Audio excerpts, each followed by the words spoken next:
And welcome back to another late night Pokemon live stream. How's it going? We've got new Yugimons Ghosts from the past. Oh my gosh, they're so shiny. Hey, look, that's me kind of. You can kind of see me in the reflection. Oh my gosh. So I pre-opened a bunch of these, not the packs, but the actual boxes, because the boxes similar to Maximum Gold are terrible. They waste so much cardboard. You get like this huge box made out of shiny cardboard. You open that up, and then there's another cardboard box on the inside. There's 5 of them, and then you open that cardboard box, and then finally you get the booster pack. So Yu-Gi-Oh's is definitely a master of wasting cardboard and filling up landfills with their terrible cardboard. Really, I feel like it's so unnecessary. It's kind of like you're not very good looking, so you put on too much makeup. That's the way it is. I don't like the boxing for Yu-Gi-Oh's, but that's okay. What matters is the cards on the inside. Also, you guys want to see some cool Snorlaxes? Oh my gosh. How's it going, Emily? We've got Snorlax, Snorlax, Snorlax, Snorlax, Snorlax. Look at these Snorlaxes. So these are from the Snorlax GX box, and here's some more Snorlaxes as well. Snorlax GX. These are kind of off-center, unfortunately. But these Evo ones, which are the ones I'm interested in, they're surprisingly in good shape. Ooh. So these will be sent off to grade eventually when PSA opens back up. I'll put them back here for now. Put them back here for now. I want to show you guys something I got in the mail today. Check this out. Ooh. Is that a piece of hair? That's not my hair. That's his hair, whoever I got this from. This is a beautiful first edition Snorlax, and it's been graded by CGC. We look at it. It says the centering's good, and this is what I really care about. The surface is 9.5. Then it says the corners are 9 and the edges are 9. Now, I think it got 9 on the corners because this corner's kind of weird. It's not like perfectly round. And then the edges, there is a problem with the edges. You got a little white dot right there. You got a little bit of edge work on the left. I'm wanting to send this into PSA for the regrade because I know PSA doesn't care about these imperfect corners. To be honest, neither do I. I don't think that this actually detracts from the value of the card visibly. So this is one of those cases where CGC's desire for perfection, I think they unnecessarily harshly grade the card. Back then, those old vintage cards, they they just sometimes they weren't cut by the machine perfectly. But the question is that a manufacturer's defect or is that just part of the quality of having an old card? And, CGC's philosophy obviously is that it's a manufacturer's defect and that it deserves to be a 9. But I find that it's part of the characteristic of the card. It really doesn't bother me. I think cards even look good with corners that perhaps aren't perfectly symmetrical. You can see down here, this one's a bit strange as well. Now, when we look carefully, I actually see silvering down there. And they never mention that on the, we spend all this money on these subgrades, but they never mention silvering or warping or maybe fade is another aspect of a card that doesn't have, it doesn't get graded here, but they certainly probably look for it. But anyways, I'll be cracking this out and sending this back off to PSA to see if we can get extremely lucky with the PSA 10, because I think this might fall into the range of a PSA 10. PSA 10 allows very minor flaws, and, when it comes to old vintage stuff, I agree with PSA's grading standard, their grading rubric, when it comes to really old stuff. I feel like there needs to be a really tough standard for the new stuff, because the companies that print these cards know that card grading is a thing. But for the really old cards, I don't mind it when they have slight, manufacturing defects. I think that they should still, maybe you call them a weak 10, right? Maybe you call them a weak 10. So I'll send this back off to PSA. Now here's the deal. If it comes back PSA 9, I haven't lost anything, except for the cost of grading, which isn't that much when you talk about the relative cost of the card. In the small chance this comes back PSA 10, I will have made thousands of dollars on this purchase. So this is a very interesting subject, the concept of flipping cards, and I was thinking about talking about it on TikTok. All right, I'm gonna put that back now. Tonight, for the music, tonight we have Skyrim. And once again, is Mr. Mike Side's playlist of Skyrim for us. He actually put this together for us so that we would have nice music playing in the background while we're opening up Pokemon cards. So everyone give a round of applause for Mr. Mike Side. Yay! All right. I'm going to go through and answer all your questions now. Let's see what you guys are saying. Okay, we'll start up here. Mister, that Snorlax is me on Sundays. That's right. How you doing, mister? I'm doing well. Mister, big payday yesterday. Glad to hear that, Jack. How you doing, mister? You okay today? Thank you for asking. I'm doing pretty good. I got a bug in my face. Let's see. We strive for protection in an imperfect world. It's wigged. Yeah, grading philosophy is really interesting, and I think there should be a slightly nicer philosophy for, a slightly kinder, more forgiving philosophy for vintage cards. Mister, I'm going to the pool. Nice. Very nice. Who's dropping 10K tonight? I'll do it. Oh, right. So I believe I was calling him Nogle, and I believe it's Nogala. Nogala? I think it's like that, Nogala. He came in yesterday. He's got 7 million subscribers. He's a video game YouTuber, and he dropped $10,000 on the stream yesterday night. If you guys didn't watch that stream, you should, because we opened a lot of very cool cards. I was very gracious. We had a little bit of fun conversation, and I think it's cool that sometimes we get these really large YouTubers popping in here and watching Pokemon card openings. To me, it tells me exactly what I already suspect about Pokemon cards, that they are deeply loved by a lot of people. And you know what? Today, I was just going through my YouTube feed, and I was suggested another video of another YouTuber saying, "The bubble's popping! Oh no!" And all I could think when I saw it, I was so frustrated when I saw it, is like, for 2 years, I've been told that the bubble is popping. It's been 2 years of Pokemon and non-stop videos from various collectors who also have YouTube channels. It's very annoying, guys. 2 years of, the bubble's gonna pop any day. I'm so tired of it. And the bubble never pops either. So this is typically what they do. They find a buy it now listing, and it's like really expensive. And then they compare it to like an auction where it sold for about half. But they missed the point where the auction is actually still much more money than that card used to sell for. The bubble never popped. All that's going on is this discrepancy between what people want and buy it now, and that's the buyer setting the price, and what people wanted when the card sells immediately, which is set by the seller. I've said it backwards. The seller set the price and buy it now. The seller set the price over there, and then in auction, the buyers set the price by bidding up the value of the item. So there's a discrepancy between what the sellers want to sell for and what the buyers want to buy for. But here's the deal: when it comes to auctions, and this is why I tend not to use auction. Auctions can sometimes sell your card for the wrong price. And you know why that is?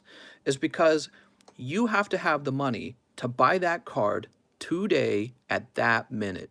You have about 1 week to save the money up to buy that card. Now you tell me, who just has $10,000 lying around to bid a card up with?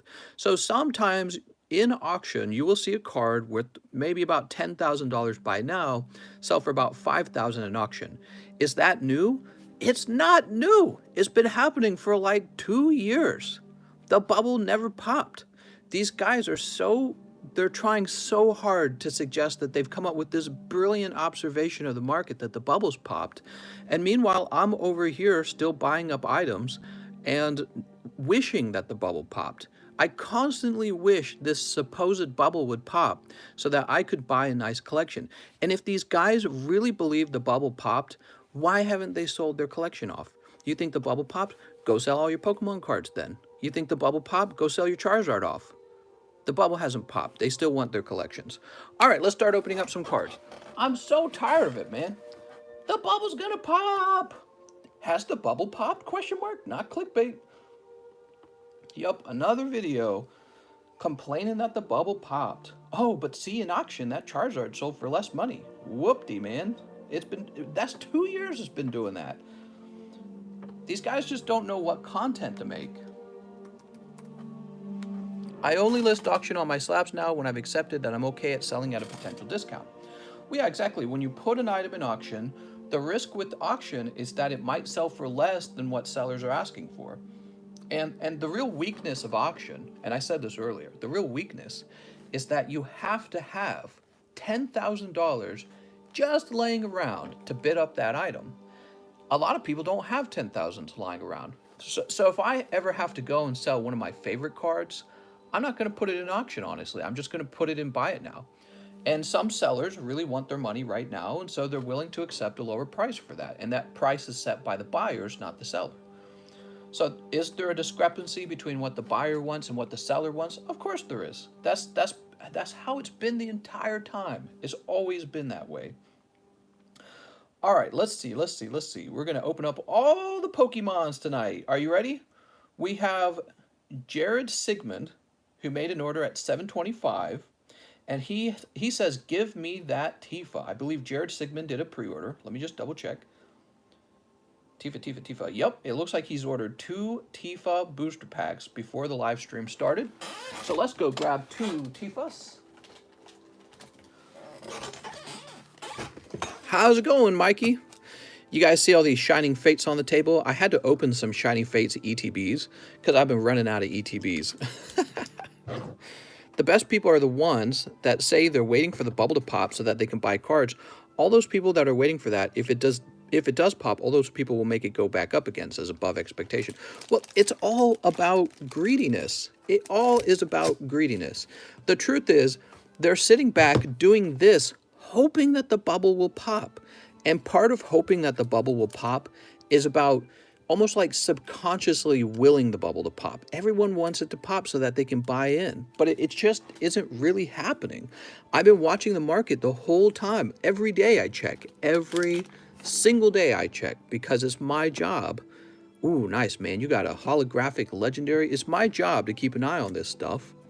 And it never pops. It's all expensive as hell. It's crazy expensive. Nice. Beldat. Elena. Oh! Hoochie mama. We got Unileska. We got to bring Unileska home with us.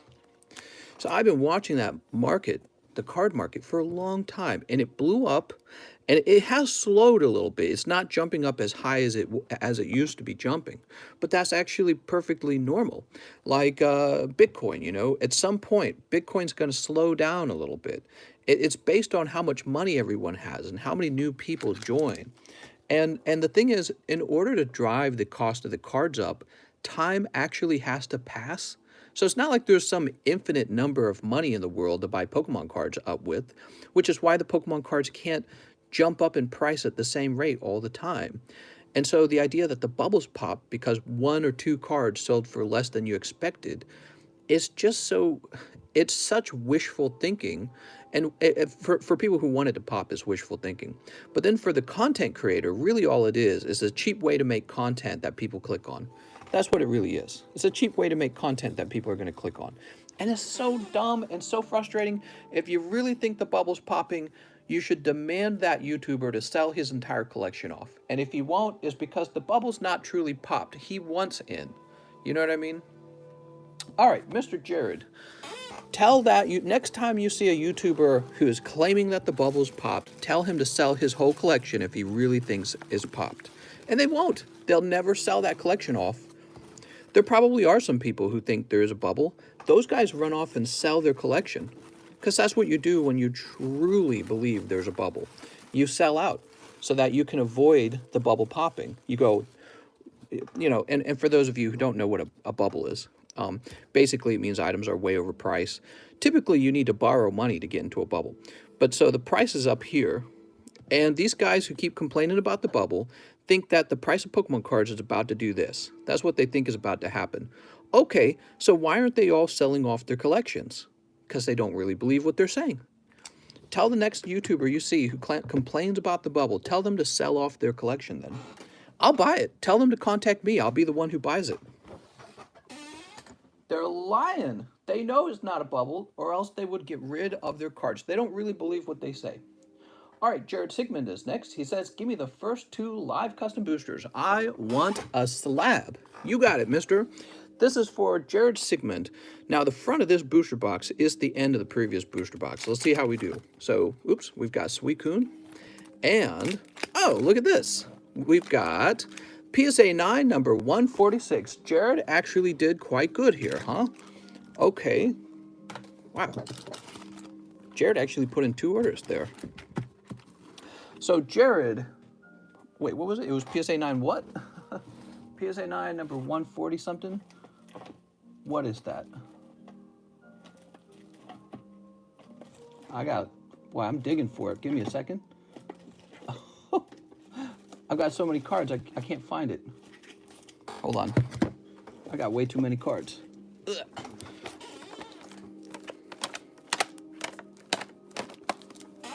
Let me tell you guys something. I'm in deep on Pokemon, and I'm just getting started. I'm going to be... Oh, man, he got a really nice card. What the hell?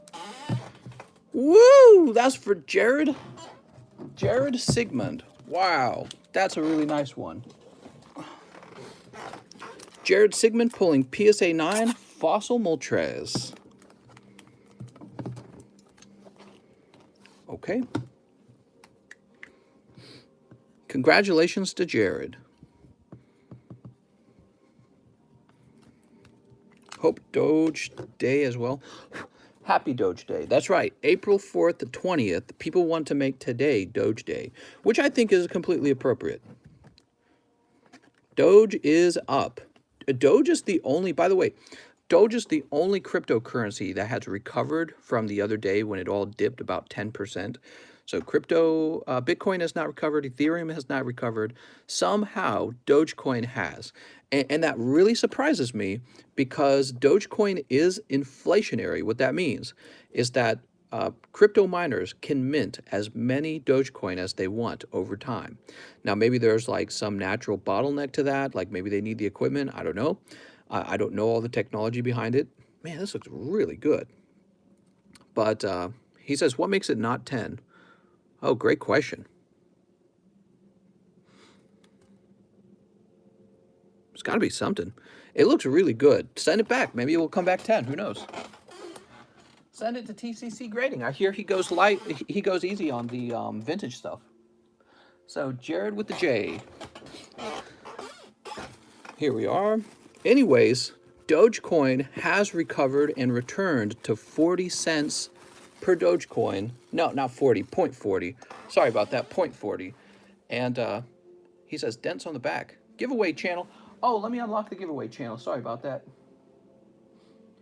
Maybe we can design the giveaway channel so that it stays unlocked. All right, for those who want to make a guess in the giveaway channel, listen carefully. You need to add the letter B to your next guess, okay? So yesterday was A, today it's B. So B in a number, okay? Like B5, B14, okay? I'm opening it up. If you don't have a B in front of your number, then you're not going to win. The deeper you go, the better your chances are at Ghost, if there is one. Oh, Ghost from the Past? Yeah, Ghost from the Past. Hey, let's open a pack. Let's open a pack of Ghost of the Past, huh? So this is for me. A Ghost Rare. Those really expensive? I'm guessing they're really expensive. What do we have? Oh, so everything's holographic. Metal Foes, Phantom Knight, Gigantas, Geartown, and Sunavalon. So they're all holographic. That's interesting, huh? Yeah, the ghosts go for $400 or more. Oh, very cool. Place this up here, I guess. I'm gonna have to create a custom booster box for the Yu-Gi-Ohs soon, huh? Let's see what we got next. So after Jared, we have Mr. Oh wait, no, not Mr. Marquez. So Mr. Marquez, is Mr. Marquez here right now? If you're here right now, Marquez, we can open up your evolutions. Marquez says he wants to open 10 evolutions and grade one of them. I just joined. What were you saying about adding a B on your guest tonight? In the giveaway channel, you need to put the letter B in front of your guess, okay?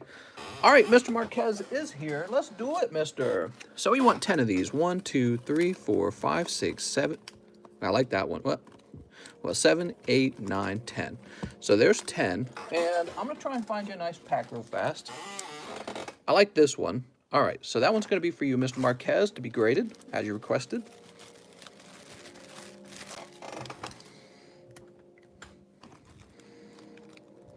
Oh. Marquez. God, I can't wait to move. Once we're settled in, I want to start working on card grading so bad. So bad. I was talking to my wife, by the way, about maybe starting up a crypto mining rig out in Lake of the Ozarks. And that might sound kind of silly. Like, why would you do it out there? Why would you? Well, Lake of the Ozarks, for those of you who don't know what it is an artificial dam that they built to generate electricity. So Ameren EU, that does all the electricity for St. Louis and for Missouri and even for parts of Illinois. They've got this huge power generator out there naturally occurring from the water where they built the dam. And you're right next to the power source, right? So I imagine that might be, I don't know if that helps, but it might help. I don't really know much about mining rigs. Maybe it doesn't matter, but I don't think we'd have a problem getting enough power to run a huge miner rig. All right, let's see. Sneep. 1, 2, 3, 4. 3, 4, 5, 6. 7, 8. 9, 10. All right, there we go.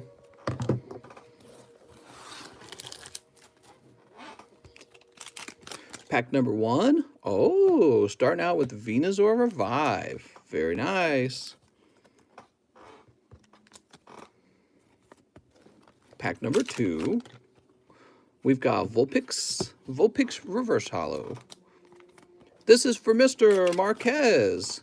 Pack number 3 is Poliwrath Reverse Holo.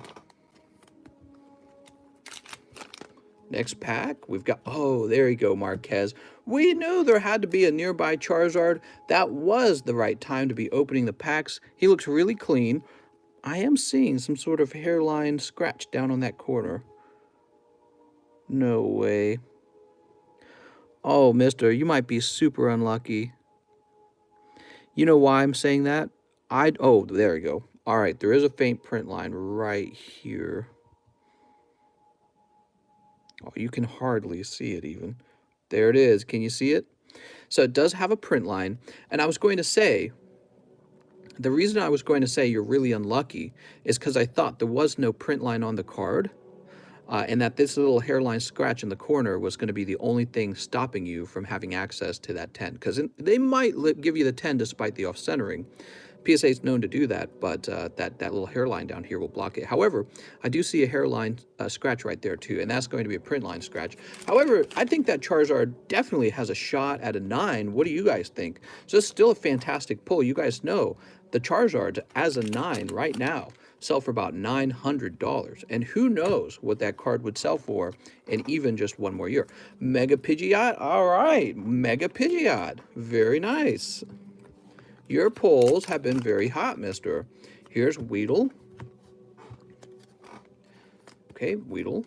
And Poliwag. How many Shining Fates would it take to get his Charizard? That's a great question. You know, you could open them up a few at a time until he just pops out. But if you want to be real careful, I'd open about 200 of them. And that would probably guarantee you a Charizard. If I had to guess, you would definitely get a Charizard in about 200. You might get 2 Charizards in 200. 200 packs and you would probably get a guaranteed Charizard, maybe 2 Charizards. You'd probably also pick up the Skyla, maybe the... all right, let's start scrolling through this. Hold on, let me focus. Marquez, I never get tired of opening these. This is my favorite pack to open. Wait, you don't have a box, do you? Oh, you do. You've got a box. Very good. So let me do this. I'm going to hold on to this non-holo Mewtwo. We'll get the Flying Pikachu out for you. How about that? This is going to go up into your bulk box. I don't got to keep this in your bag. Here comes Team Rocket. That's actually a secret rare. Maintenance, Magnemite. All right, you know what, Mr. Marquez, I think those 10 packs were extremely hot. You've done very well here. You got Flying Pikachu, Mega Pidgeot, and Holographic Charizard out of that round, amongst your other pulls as well. And that Charizard looks like he has a shot at a 9. I don't think he'll be a 10, but definitely a possibility of a 9. Alex says, where are the feet pics? I know, after we had such a wild stream yesterday, I told my wife that we should have her take a picture with different booster packs for fun. And she got a really big kick out of how popular that live stream was. Oops, bumping that card there. So Marquez, I'll set you over here. And let's leave these up. Ooh, doesn't that music sound nice? I'm gonna look up future card sets for Yu-Gi-Oh! Mr., what sleeves do you use for slabs? They're just called fit sleeves, okay? So you'll want to search for that. Do we order graders versus PayPal? Yes. With the graders, I'm probably going to end selling them 15 at a time. I'm sorry, 50 at a time, because it's too much extra work to ship them that way. So I might start requiring you to buy a minimum of 2 at least, because I just don't want to spend all day shipping. They've actually been cutting into my time because you got to ship each one. Look at that, Mr. Marquez doing extremely well on those 10 packs. Are you happy? I'm happy for you. Let's find your bag. All right, R. Marquez. Did No Glove pull anything good from Evolutions yesterday? He had some good pulls. He got the Reverse Hollow Pikachu, Reverse Hollow Charmander. He got 4 of the secret rare Pikachus. So between those are pretty decent. But it more like helps him break even. He didn't manage to pull any of the Charizards, which I thought was kind of tough. Dude, do you stream all day? Not really, but we stream every single day. So all 7 days of the week, and sometimes the stream will stretch on for like 4 to 5 hours. Although, that's very unhealthy to sit that long, and it's not good for your back. We're done with Mr. Marquez. Next up, we have Jack Gray, who says 1 matchless. All right, 1 matchless. And 1 spooky, Ghost of the Past. You got it, man. This is for Jack Gray. Mister, you ever smoked that Weedle? Time to smoke some Weedle. 420, blaze it. Sleep. There we go. That's cold. And now these will contain only hollows. So you're going to take all these home. I have no idea what these are. So we got like Necroz, Sunseed Genius, Time Thief, Emergency Teleport, and Mind Mole. About to smoke some Weedle? I should have said that for the title, actually. That would have been a more appropriate title for 420, huh? Maybe I still can. Maybe at the beginning of the next stream. Okay, this goes into Mr. Jack Gray's bag. Jack Gray, let's see if you're not in the overflow. I think you're right here, actually. Here's a Jack Walsh. Maybe I'm thinking of Jack Walsh. Nope, Jack Gray is here. Here you go, Mr. Jack Gray. How many Shining Fates can I buy for 40? 2 Shining Fates.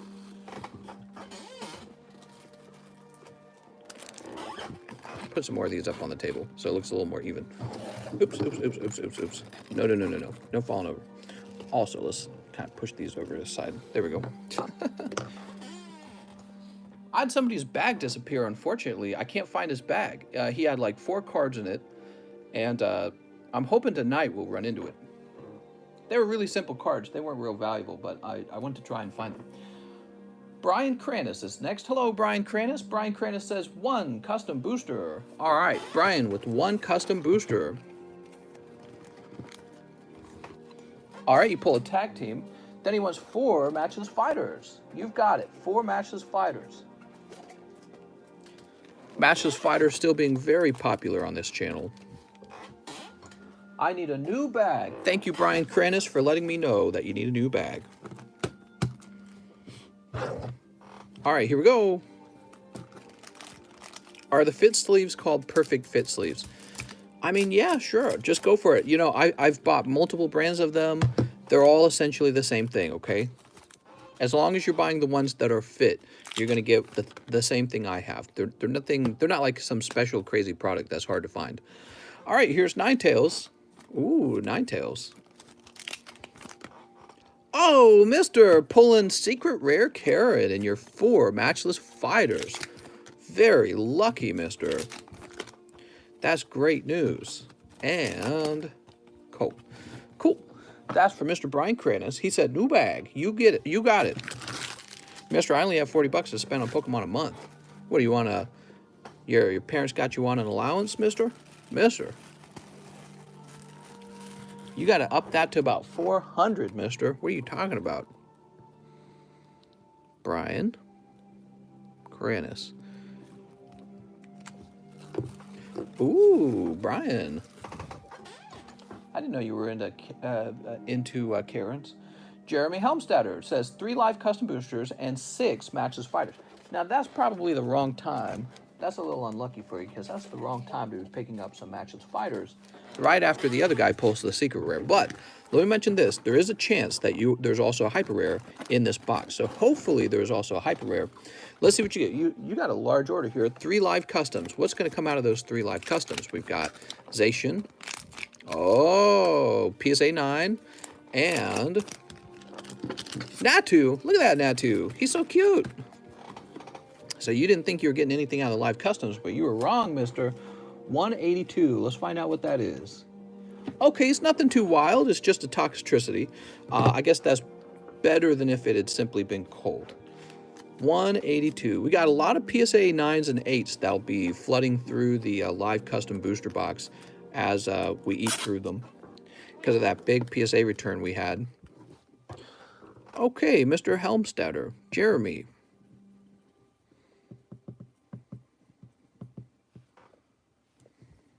I thought about grouping them up into one big group and then pricing them real high, but I think this is a little more fun, having it 1 or 2 at a time. Now, 6 packs of matchless, huh?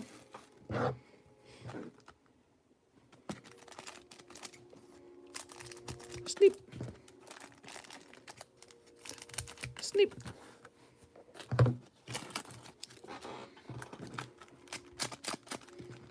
Mr. Jeremy, pack number 1.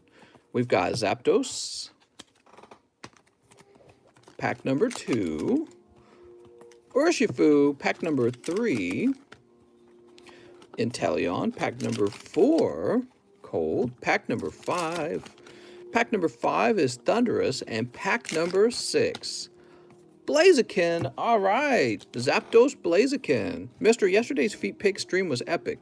Thanks, man. He says, happy 420. He's smoking too much pot. Too much pot, man. He been smoking too much pot.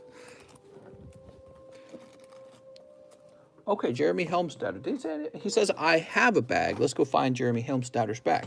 Now, Jeremy, you're not on the sidebar, are you? Here's Tammy Lowe, Jonathan Westfall, Lewis, Dave Jance.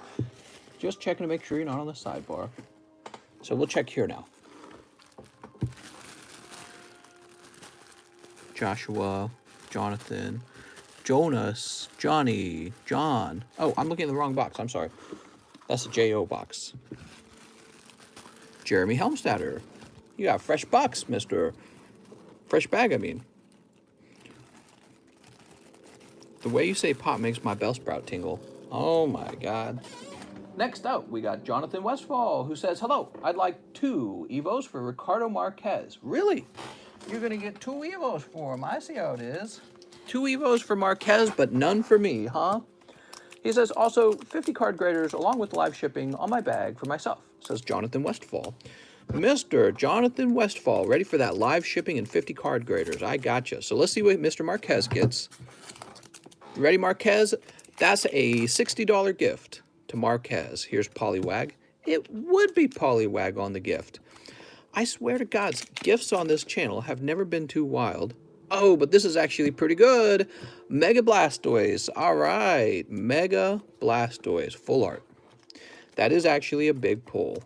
Congratulations, Mr. Marquez, and I'm sure you'll want to thank Mr. Jonathan Westfall. Charmander, Pikachu, Poliwag. Okay, no more secret rares in there. We'll go ahead and grab you a new bag for your bulk. Blastoise EX, huh?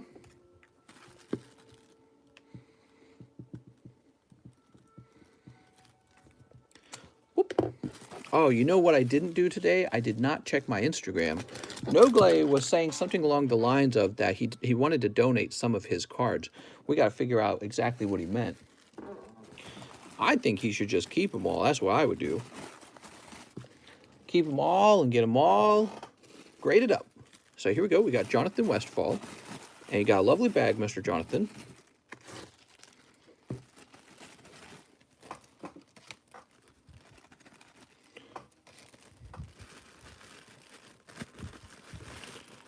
Ooh, there we go. What's the rate of pulling a Holo Mew from Evo? It's about the same rate as pulling a holographic Charizard. It's not like super low, but it's kind of low. All All right, let me go ahead and print your label, Mr. Jonathan Westfall.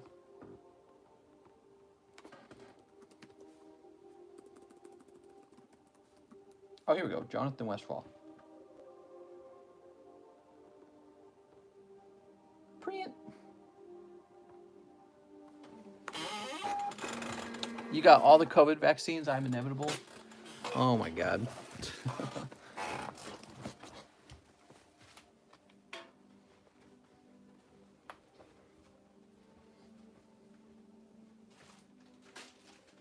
Okay, we got your thingamabobbies here. I'm going to use some cheap grocery bags for the padding. It's called recycling. That's right, I recycle when I do my shipping.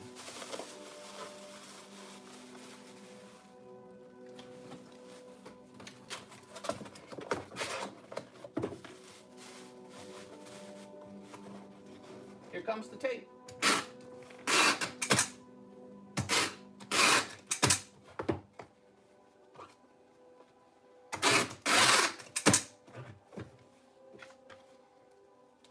Mr. Jonathan Westfall, you're live shipped. What do you think of that, mister? That's pretty crazy.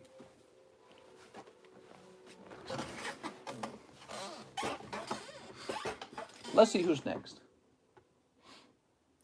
Evan Shea is next. Hello, Evan Shea. He wants 7 Darkness Ablaze. Whoa, we're almost out of darkness. I can't believe it. Whoa, whoa, whoa. Box trying to jump out of my hand, but I didn't let it. Mister, I sent for 3 live custom boosters. How long is the line? Sometimes the line is an hour long, okay?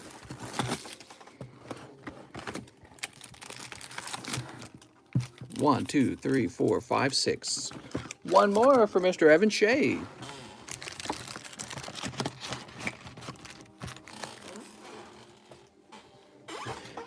Mr. Evan Shea. Oops. Mr. To the moon. That's right, I'm going to the moon. Sneep. Sneep. Charizard coin is a real thing. I don't know. Don't you think that Nintendo will try to sue any tech company or tech IT group that tries to use the likeness of its you know, Pokemon product? Nintendo's pretty well known for suing for intellectual property. They're pretty well known for that. Darkrai. Here's Scissor V. All right. Scissor V says, "Scissor me, daddy." Here's Swanna. Here's Wimpod and... Oh, hey, that's actually kind of nice. We like Lugia. Kling Clang. Maybe one of the dumbest Pokemon. Not a fan of Kling Clang. I'm a fan of Magnemite, but not Kling Clang. All right, and all that can be yours, Mr. Evan Shea. By the way, guys, you're always welcome to donate your holographic cards. If you do donate them, I'll put them into the live custom boosters. And it'll make your bag thinner, so you can put your bag on a diet. Tell your bag that it's gaining weight. There we go, Mr. Evan. Next up, we have Dan Newman. Mr. Bags on the table. Let's start with 5 matches fighters and a live custom booster. Okay, 5 matches fighters. 1, 2, 3, 4, 5. Where are the hoops?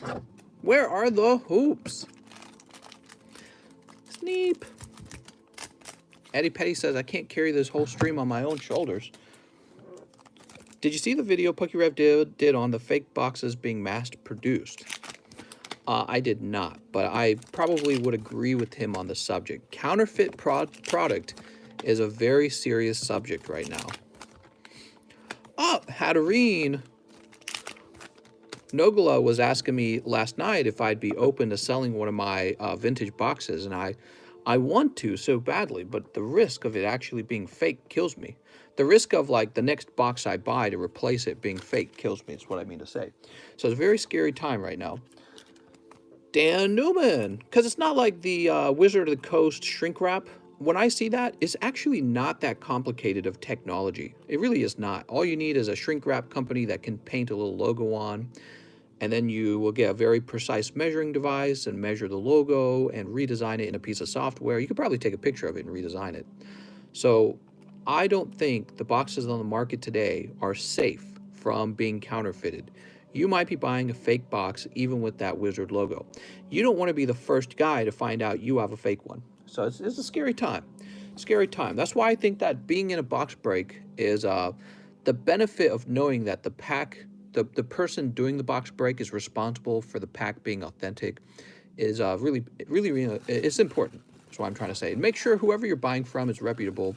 Make sure that they know if the pack is fake, they have to refund you, because you don't want to run into a guy who says, oh, it's fake. Well, now I'm sorry, that's your problem, not my problem. Because you can run into somebody like that. But it'll be much rarer to run into a box breaker who does something like that to you, because they'll lose their reputation. So they wouldn't want to do that. Obviously, it's naturally disadvantageous for them to do that. Dan Newman, does he say I need a new bag? He says I have a bag on the table. So let's find Mr. Dan Newman's bag. You got to be like up top or something. Let's check up top. Dustin, Daniel Schmidt, Dan Newman. I knew you were up top. All right, and your live custom. Okay, picking up Caldio. Caldio from your live custom. So I apologize, Mr. Dan Newman. Your matchless fighters were actually very cold. You got one Hatterene. Oof. All right, Dan Newman. Next up, we have to refresh. Let's see what you guys are saying. John Westfall. What about John Westfall? Did you include the card graders? I absolutely did. Yes, sir. All right, so we are refreshing. If my laptop will work. Come on, laptop. There we go. Jesus Christ. You're no longer mod. You can't tell me what to do. Where do I send my address for the shipping? How's it going, Mr. Martin? Please read the instructions in our Discord server. If you go to our Discord server, there will be instructions on how to participate. In fact, all you have to do is find the link to the instructions in the description of this live stream. So check the description out and look for the link that says instructions, okay? All right, here we go. Load it back up. You know, it doesn't look like a very busy night. So if you guys are worried about a long wait time, you might not have a long wait time. Doesn't look like a busy night so far. We just finished Dan Newman, and now we have Mr. Ramiro Andrade. He says, to Ghost, I need a bag. How's it going, Ramiro? How is it going? Mr. Ramiro returns. Sneep. Ramiro, weren't you the guy who... Did I pull you the... was it you that I pulled that winning spot out of the custom booster box? Look at this. Laval Volcano Handmaiden. Time Thief. Fairy Tale Tales. Starry Night Blast. Starry Night Arrival. All right, that's pack number 1.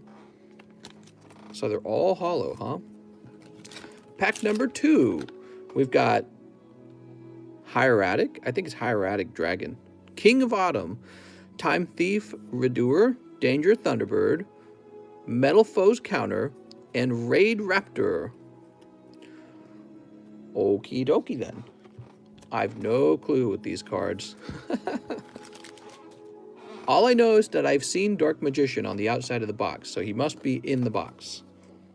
Dark Magician and Blue Eyes, says Eddie Petty. Okay, so this set is kind of like Max Gold in the sense that you have a chance for Blue Eyes White Dragon.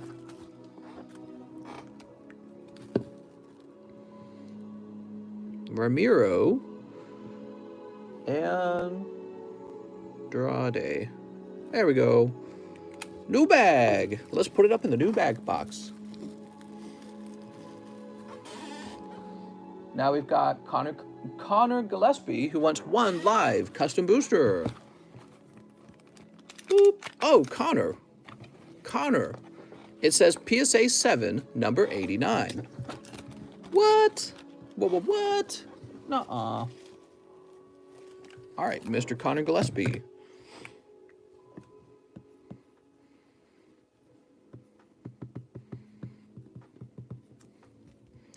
And you pull...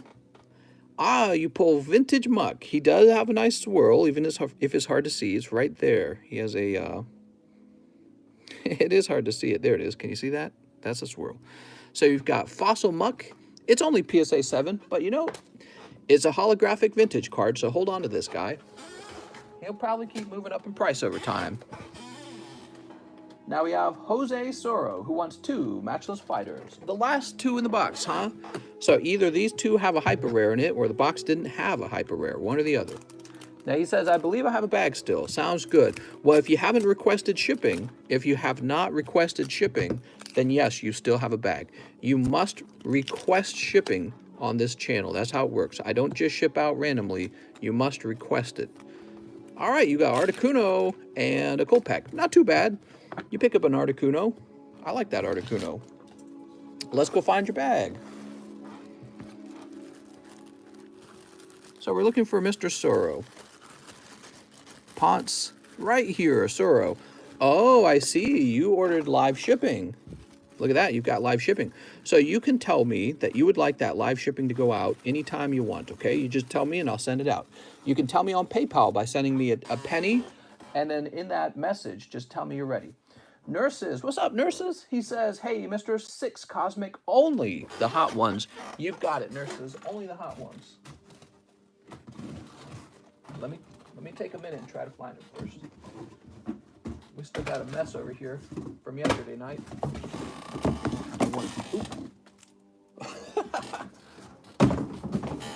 Man, I'm surprised this lamp hasn't broken yet.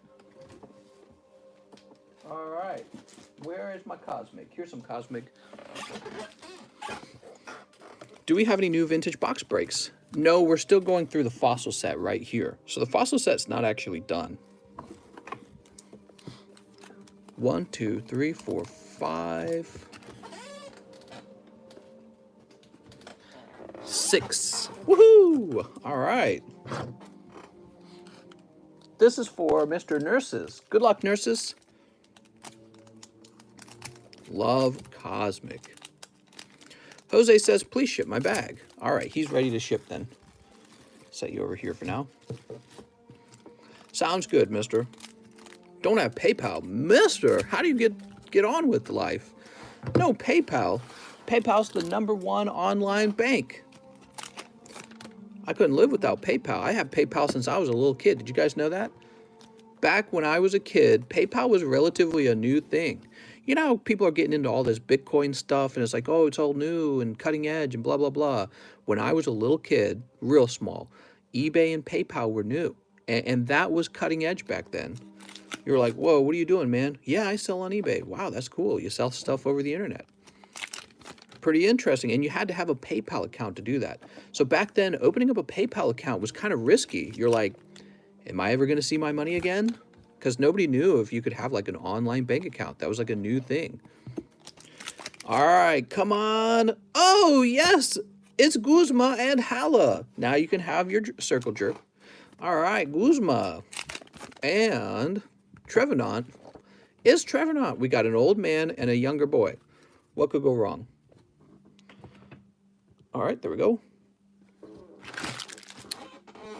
Hala's showing Guzman what fisting looks like. Did you and Nogla decide how you're going to donate the cards? No, I didn't check my Instagram. I really ought to have. I'm so bad with this stuff. So this is for Mr. Nurses. Nurses. Let's find your back, Nurses. Using PayPal as a baby and Joshua Ethan can't even pass that. Well, you know, back then there were no rules. Yeah, I would have opened up my PayPal account when I was like, I must have been about 13 years old. That's how old my PayPal account is, by the way. So my PayPal account is from when I was a child. And it's a very old PayPal account. It's been used for a long time. Congratulations, Nurses. That was a good run. Dontrell Davis says, one of everyone's favorite Cream Siege, 1 Evo for pack grading, then open 3 Vivid. I need a new bag. Okay, so give me a second. Steam Siege, huh? Do I have a Steam Siege nearby? Let me go get a Steam Siege. I'll be right back. I don't actually keep any Steam Siege. Wait, is this it? Oh, I do. Ta-da! I do keep Steam Siege. because it's that popular, I knew you would want some. You could grade a pack of Steam Siege too, and these Steam Siege blisters are really nice. So you want an Evo for pack grading. Okay, give me a moment. I'm gonna flip through them real fast. Wait a second, this isn't Steam Siege, this is XY Breakthrough. I'm just gonna give you a Charizard. I know you prefer the Charizard. So here you are.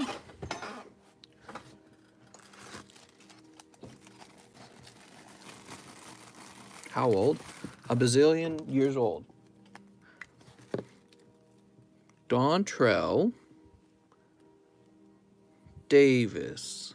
There you go, Mr. Dontrell. Mr. Dontrell. Well, we're going to have enough cards together for a submission very soon. Now, he also says, then open 3 Vivid. I need a new bag. 3 Vivid. 2 coins. That's right. Is that right? So let's see. Wow, that's a pricey order, man. Oh, hold on. He says,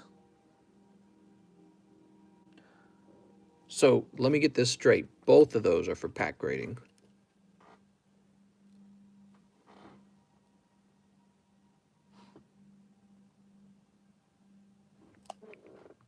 Does that add up properly? Give me a second, guys. I got to check his order. Will you be doing streams in 3 years? Absolutely. I will. I'm not going anywhere. Absolutely. All right. So the problem with your request, Mr. Dontrell Davis, is that it doesn't actually add up. I'm just double checking. So you want Steam Siege and Evo for pack grading, but you have to include the cost of the boosters in that pack grading. So give me a second. So before you even add pack grading to the order, it would be 29 plus 12. You said 3 Evo, or 3 Vivid, right? So let's see, 3 Vivid. It's gotta be 33. All right, so I'm up to 74. Now I'm gonna add 2 rounds of pack grading. All right, and the total comes out to 204, but you put in 154.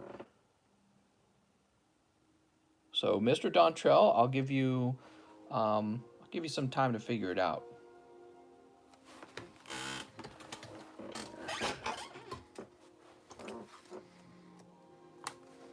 Here we are. How did you buy anything if you're a child? How did I buy stuff? When I was very young, I worked for my dad. He ran a home business, kind of like what I'm doing right now. He ran a home business when I was a kid because we were very, very poor as kids. We had 11 children, and because my parents were religious, we had 11 children, and he could barely feed us all, despite having a decent job. He had a decent job where he was paid like $64,000 a year, which back then that was good wages. That was back in the 90s. $60,000 a year was good wages. But to feed 11 children is so expensive. So he started a home business to supplement his income, and that's where I learned how to run a home business, was from him. So Dontrell Davis, I'll hold off on all this until you can figure that out, okay? So when I'm saying Dontrells, you'll need to redo your math. Let me know what you end up wanting to do, okay? Next up, we have Martin Medina. Hello, Martin Medina. Martin Medina looks like he's ordering 3 live custom boosters. Mr. Martin Medina, I'm going to go ahead and open that now. 3 live custom boosters for Martin Medina. Pack number 1. Pack number 2. Gumi. And pack number 3. Sorry, Mr. Martin. Mr. Martin, I suspect this is your first order. Is this your first order you've ever had? So those, I'm afraid, those were cold rounds. Woo! Be careful out there. I think you were ready to jump into those live custom boosters, man. See, did you already have a bag? I'm gonna go ahead and create a new bag for you. I don't recognize your name. I recognize the first name, but I don't know if I've had a Medina. Mr. Martin, better luck next time. I hope you didn't wait too long. What was your dad's home business? You never say, which sounds sus. Oh, my father sold, he actually sold imported hardwoods online. So you have you've got a wood here in America that we've got like certain varieties of trees. Then you have wood from all around the world, and when you can pick from any tree in the world, some trees are very, very beautiful. And so those are chopped down and used for wood crafting. And so there's wood crafters who make all kinds of custom things out of wood crafting, and then they sell it as art for a lot of money. Well, he used to do wood crafting and then found out there was a lucrative sort of business opportunity tailoring cuts of wood to guys who wanted to, make pens and stuff like this. So this is my snakewood pen. And you can't see it as well because it needs to be waxed. It hasn't been waxed in a long time. This is made out of Suriname snakewood. And Suriname snakewood is one of the most expensive woods in the world. It's about as dense as glass, snakewood is. So it's very hard to work with. And because it explodes while you're turning it. Yep, there we go. Very good. All right. Mr. Jonathan Morris is next. Jonathan Morris says 3 live custom boosters. Oh, wow, you guys had the same order. So this is for Jonathan Morris with the same order. He grabs Heliolisk. Oh, you pull something. And Tag Team. So you've got a pack of Tag Team. Dontrell Davis, I want you to take care of this. I don't want to accidentally scoop this up. Okay, it says PSA 7, number 199. Number 199.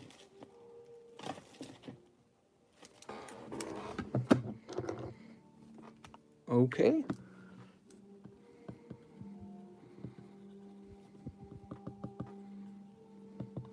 There we go. And that's going to be Neogenesis Slow King. Ooh, so pretty. How nice. Let's check out your Tag Team pack. Yeah, so these imported hardwoods were extremely rare.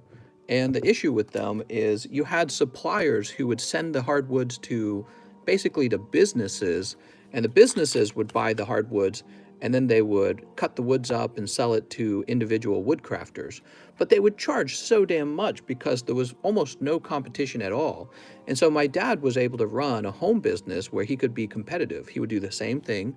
He would contact the importer of the hardwoods, and then he'd say, all right, let me buy your stuff, and we'll cut it into bowl blanks and pen blanks and whatever, book match slabs, knife handles, whatever people like to work on. So he would buy a bunch of hardwood from the importer, and then he and I would be out in the garage cutting them down into wood crafting supplies, and we'd sell those online on eBay. That's what we did when I was a kid. I was homeschooled. That was all I did. I didn't really do school. I just sold stuff. That's all I did when I was younger. My parents' equivalent of doing school was, here's a book, go read it, right? They'd just be like, go learn this. And of course, I was a young kid. I didn't care about that. Selling stuff was actually a lot more fun than school. Some of you guys probably know what that feels like. You've done your homework and you learned such trivial, stupid things in school. Really trivial stuff. Academic stuff that really just academic people care about. Oops, that's not the right box. And then to be able to just go out and actually make money, it's so much better. To actually just wake up and be like, why am I even in school? The whole point of school is to eventually get a job, isn't it? Right? That's the whole point. So why pay somebody to educate you when you've already got a viable business right in front of you making you money? So instead of working on my school, I would just go straight outside and start working for my dad. I got pretty good at it. I wasn't as good as him, but I understood basically how the business ran. And he would have to go out of town for his real job, and then it would be up to me to run the whole home business by myself. Oh, he says I need a new bag. I'm such a goof. Sorry about that, Jonathan. So I would run the home business by myself while he was gone for like a week, and he would be leaving all the time. Jonathan Morris. It's so funny because I've said this many times before. I feel like what I learned with my dad really enriched me and made me capable of doing what I'm doing here. And I feel like what I learned at school did not enrich me at all, except for a few computer science classes, which really did teach me how to code. But that was it. Everything else was just kind of like a big waste of time. And you have a feeling of that when you're in school, but you always think to yourself like, I'm probably just overthinking it. Oh, I'm worried. Oh, I just don't want to do the homework. No, it really is trivial stuff. Teachers have you learn a bunch of stuff you don't need to know. Here we go. 1, 2, 3, 4, and number 5.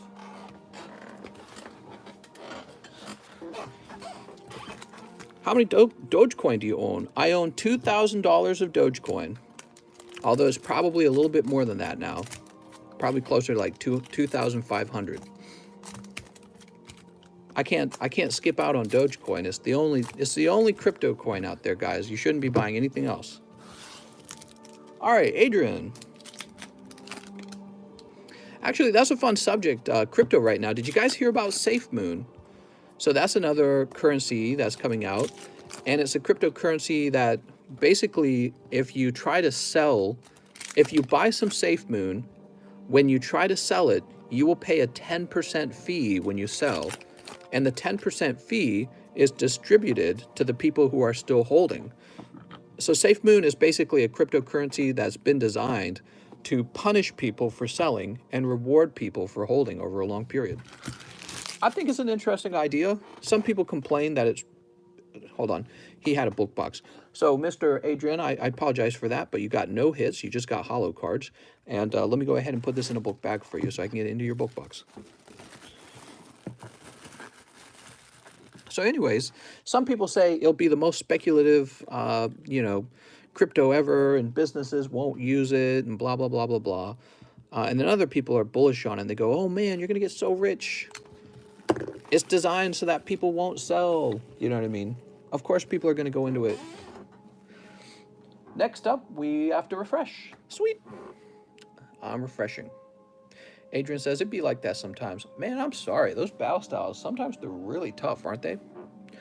Frank says, hey, mister, how's the night going? The night's going pretty well. How's the night for you? Brian says, my age is showing now.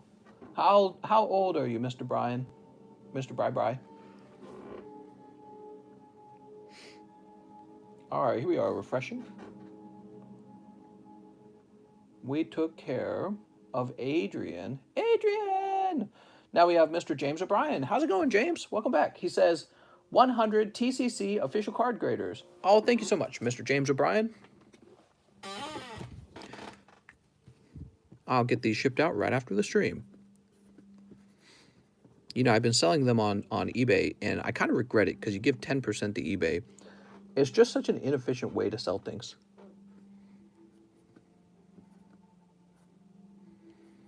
It makes me feel like I'd rather just have a supply that I only sell to my followers here. Invest in assault rifles. When the government makes them illegal, you'll be the only one selling. Mister, I talked to you earlier. Can I order that pack now? How's it going, Keith? So I think you're referring to like a rocket pack or a Gym Heroes pack, and it's English Unlimited. Yeah, you're welcome to make an order on that. Did you want me to hold them? Is that what you're doing? Like you want me to ship them sealed? It sounded like you just wanted them to be shipped sealed. All right, next up we have Eric Guzman. Eric says 5 matchless and 1 live custom. So I'm going to throw this away. I need to go get some more matchless fighters. I'll be right back.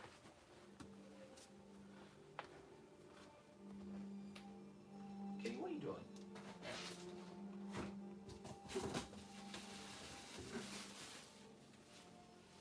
Have a sip of my drink, too.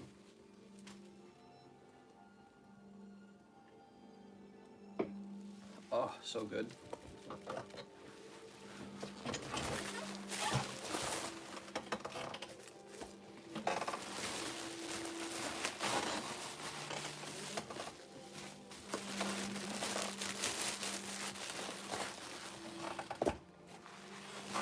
Kitty, what are you doing, Kitty?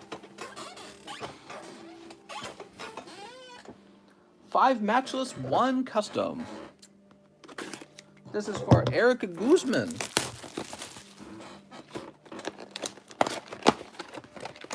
Still waiting on your pokies. Did you check the... Mr. Alexio, did you check the tracking number? Just check the tracking number, mister. You should have gotten one to your email, okay? 1, 2, 3, 4, 5. Ooh. Now, 1 live custom booster for Mr. Eric.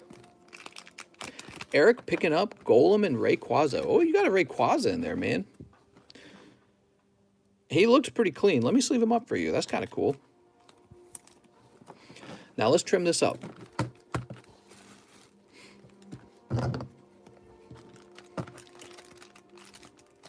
Sneep. Kitty, time for some hyper rares. Cold. Cold. Cold. Oh my God. Here we go. Blaziken VMAX. Can I do live shipping on the Rocket Pack? Yeah, just tell me exactly what you'd like to do with the live shipping when you order it, okay? All right, Eric Guzman, let's find your bag. He says, oh, he didn't say if he had a bag, but if he does, it'd probably be in here. Is there any of my cards you want to buy? Says Funky Fluffy. How's it going, Funky Fluffy? You can always contact me on Discord and be like, hey, you want to buy some of my pokies? So you're always welcome to do that. There we go. Now we have Tyler McKeel. What's up, Tyler? He says, I'd like 14 Darkness and a new baggie. 14 Darkness. 1, 2, 3, 4, 5, 6, 7, 8, 9, 10, 11. 12, 13, 14. What do I think about the UFO that the Pentagon confirmed was a UFO? Obviously, it's aliens, and they live amongst us. Obviously. The aliens are about to reveal themselves to us any moment now. And then life will be a little more exciting. Because we're very bored of being alone in the universe. We go, can it be more like Mass Effect? It's so boring. All right. Is there a UFO coin?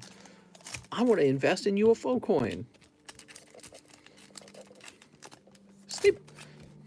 Old news, History Channel already proved aliens existed. That's right. They proved it years ago. TCC wants an alien threesome. That's right. What? All right, there's Pampor. We've got Tyranitar. What do we have here? We've got Darmanitan. Crobat. Look at this Crobat. Coming to check up, see how we're... Oh, Mr. picking up the Turbo Patch. Very nice. Golden Turbo Patch. For Mr. Tyler McKeel. All right. Casual Snipe. We've got Meltan. We've got Rare Fossil.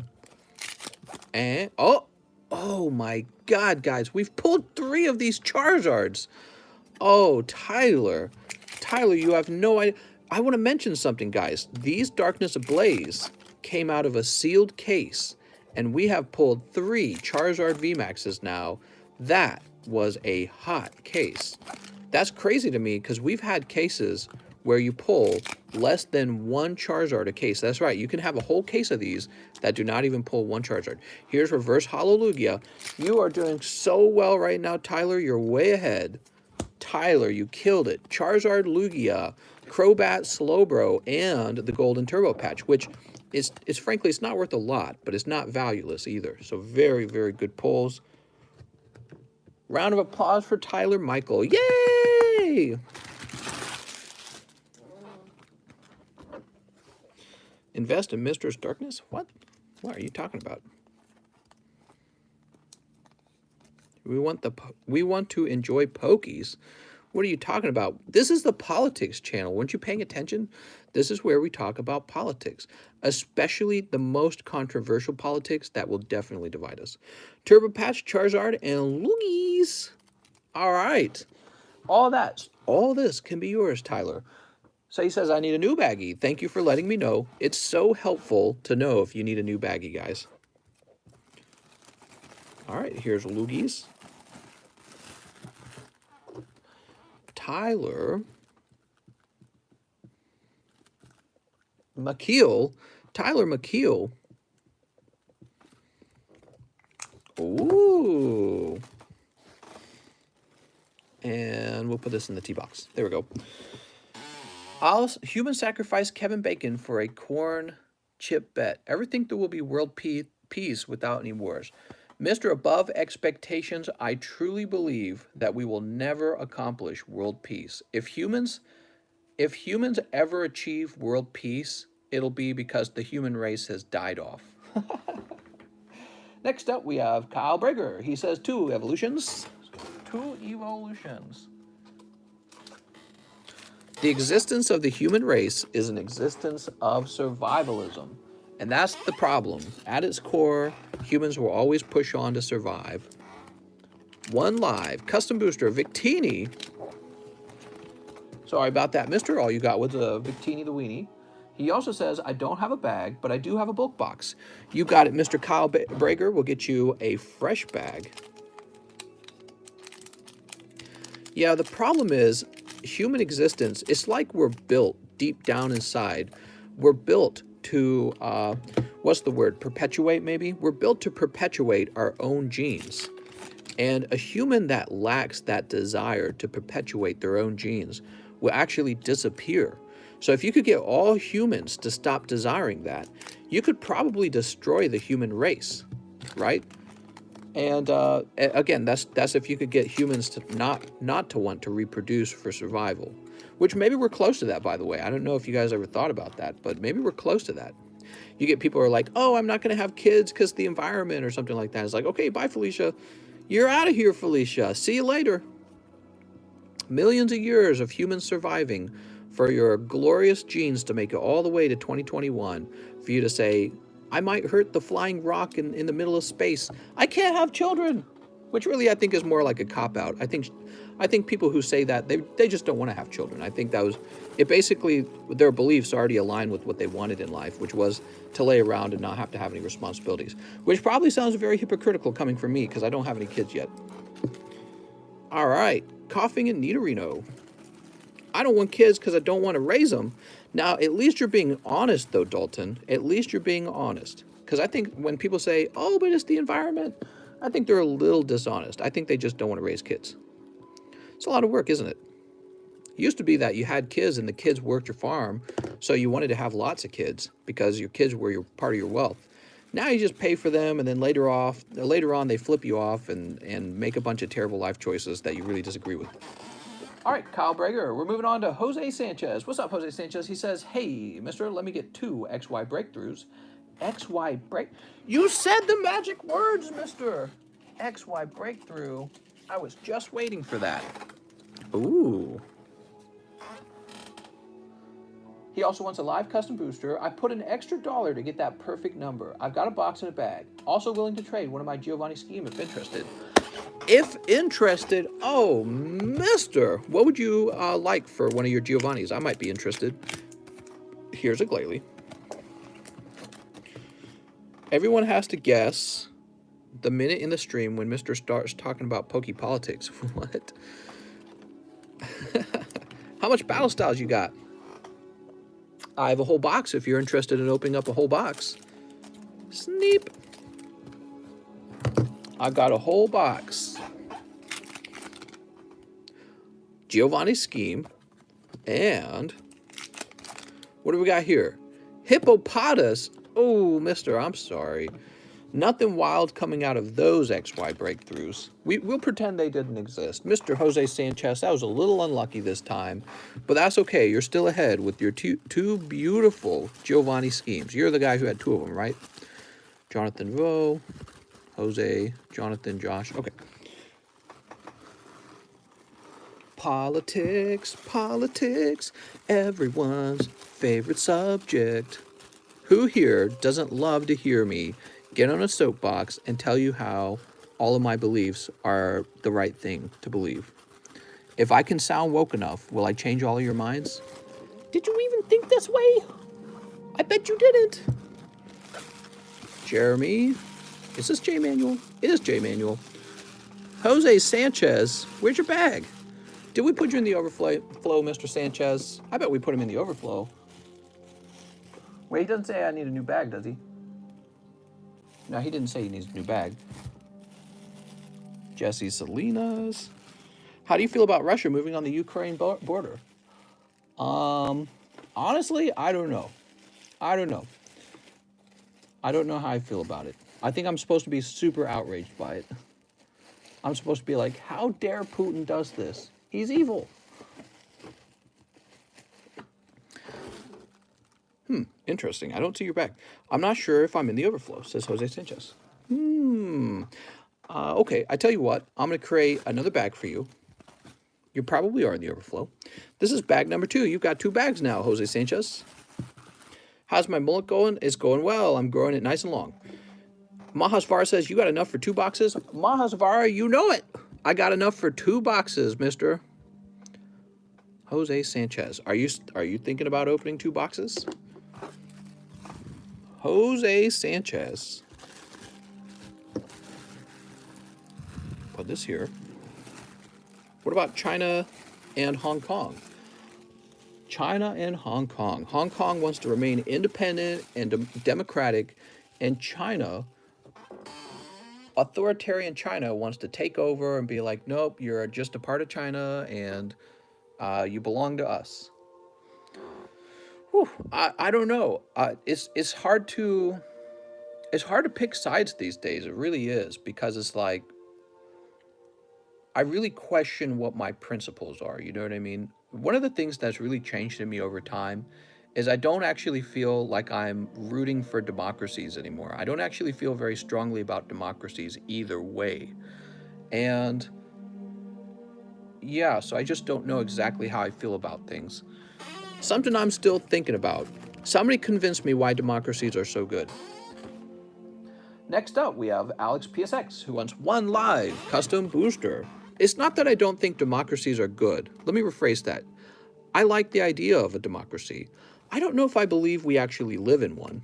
I think that telling people that they have a democracy is slightly an illusion. You get big anime titties, that's true. So this goes to Alex PSX. Mr. Alex, let's find your bag. One world government. All right. Put this all the way back up here. We have a message from Mr. Dontrell. He says, my bad, mister. I thought pack grading was still 40. I would like to do 1 Evo for pack grading and 3 Vivid and take care of the rest after I see how much is left over. Okay, so now we're working on Mr. Dontrell Davis again. He says, I would like 1 Evolutions to be sent off to pack grade. And then he says, I would like 3 Vivid. All right, sounds good. 1, 2, and 3. Do you prefer democracy, or hear me out, a republic? I think I prefer to live with people who already share my values. So that's the interesting thing about a democracy. I think that democracies work really well, really well, when everyone already agrees on everything. And when you disagree too strongly, you only have the illusion of a democracy, because at some point, the rift between you and your neighbor will be so large that you'll have a civil war. And one side will win the civil war and then claim that they're living in a democracy again. It's not really a democracy, though, is it? It's more like the winners just claiming that they're a democracy. All right, Dontrell Davis. Think about it. Really think about that for a minute. Snip. Mahasvara says, you might have an order for 2 boxes. Well, Mr. Mahasvara, you might have a bazillion Pokemon cards in about 2 minutes. We got Riolu. Mullet lives matter. Wow, everyone wants to have mullets now. What an amazing movement. I can really get behind this. We've got Colossal and Alcremie. That's for Mr. Dontrell Davis. All right, Dontrell Davis with the D.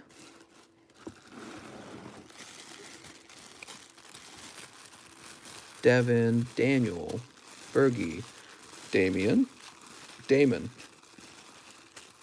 Dontrell. Where are you at, Mr.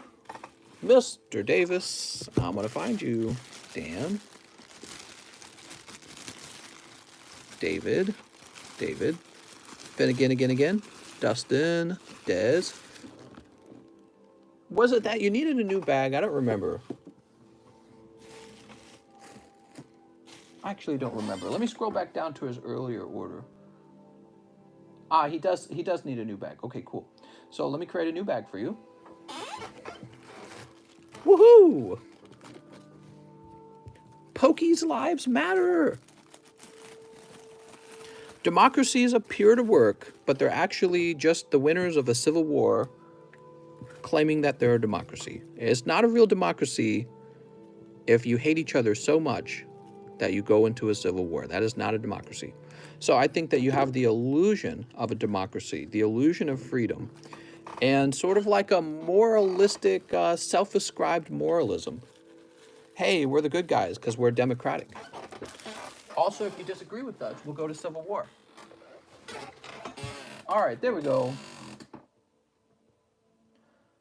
Now, Mr. Mahasvara suggested we're going to be opening up some battle styles. Let me finish these off right here. We got one hit for Mr. Connor Gillespie. Connor in the live custom booster pack. It's Vanillite. Sorry, Mr. Connor, nothing too wild this time. Where did we put you, Connor? Here we are.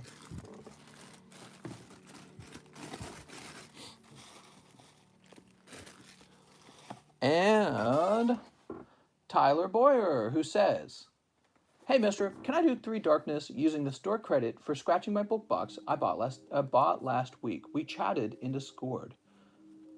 I think so. Let's see, Mr. Tyler Boyer. Mr. Tyler, time for the hot ones. Tyler, you ready? Here goes. Sleep. Sleep.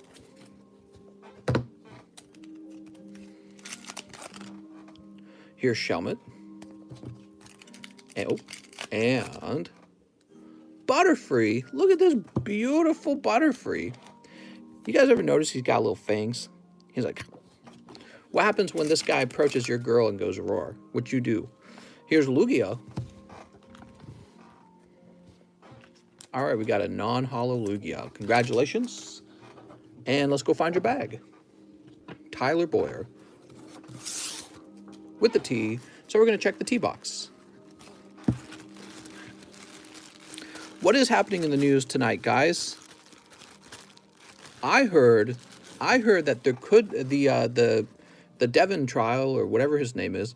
I heard that there could be a mistrial because Maxine Waters said something along the lines of get confrontational, and the judge was all super upset about that. He's like, you can't say that in the middle of a trial. Mr. Dontrell, let me go ahead and... Oh, wait, I'm supposed to fix this, aren't I? Oh, right. So give me a second, Mr. Dontrell. Let me get that all added up real fast.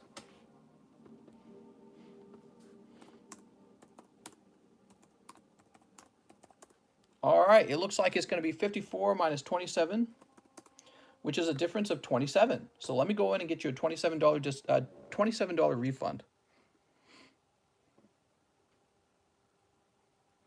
She called for more violence if he wasn't convicted for murder. Really? What if he's convicted for like manslaughter or something, right? Is that just not good enough? Or I figured he would at least get manslaughter, right? I mean, he's definitely guilty of manslaughter. We live in a crazy world if he didn't get put away for that. Let's see, where's Dontrell's order? Ricardo, Jack, Brian, Jeremy, Jonathan, Evan, Dan Newman. Here it is, Dontrell Davis. All right, we're going to refund $27 for that.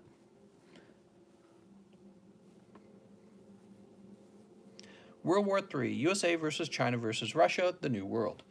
Yeah, I mean, will they really fight, though? I don't think the USA wants to get into a fight. We've been fighting in the Middle East for a very long time. That would be so deeply unpopular that whichever president sent us into a world war with China and Russia, whoever did that, they'd definitely be voted out. You would be voted out if you started any real kind of war. You know what I mean? Okay, there we go.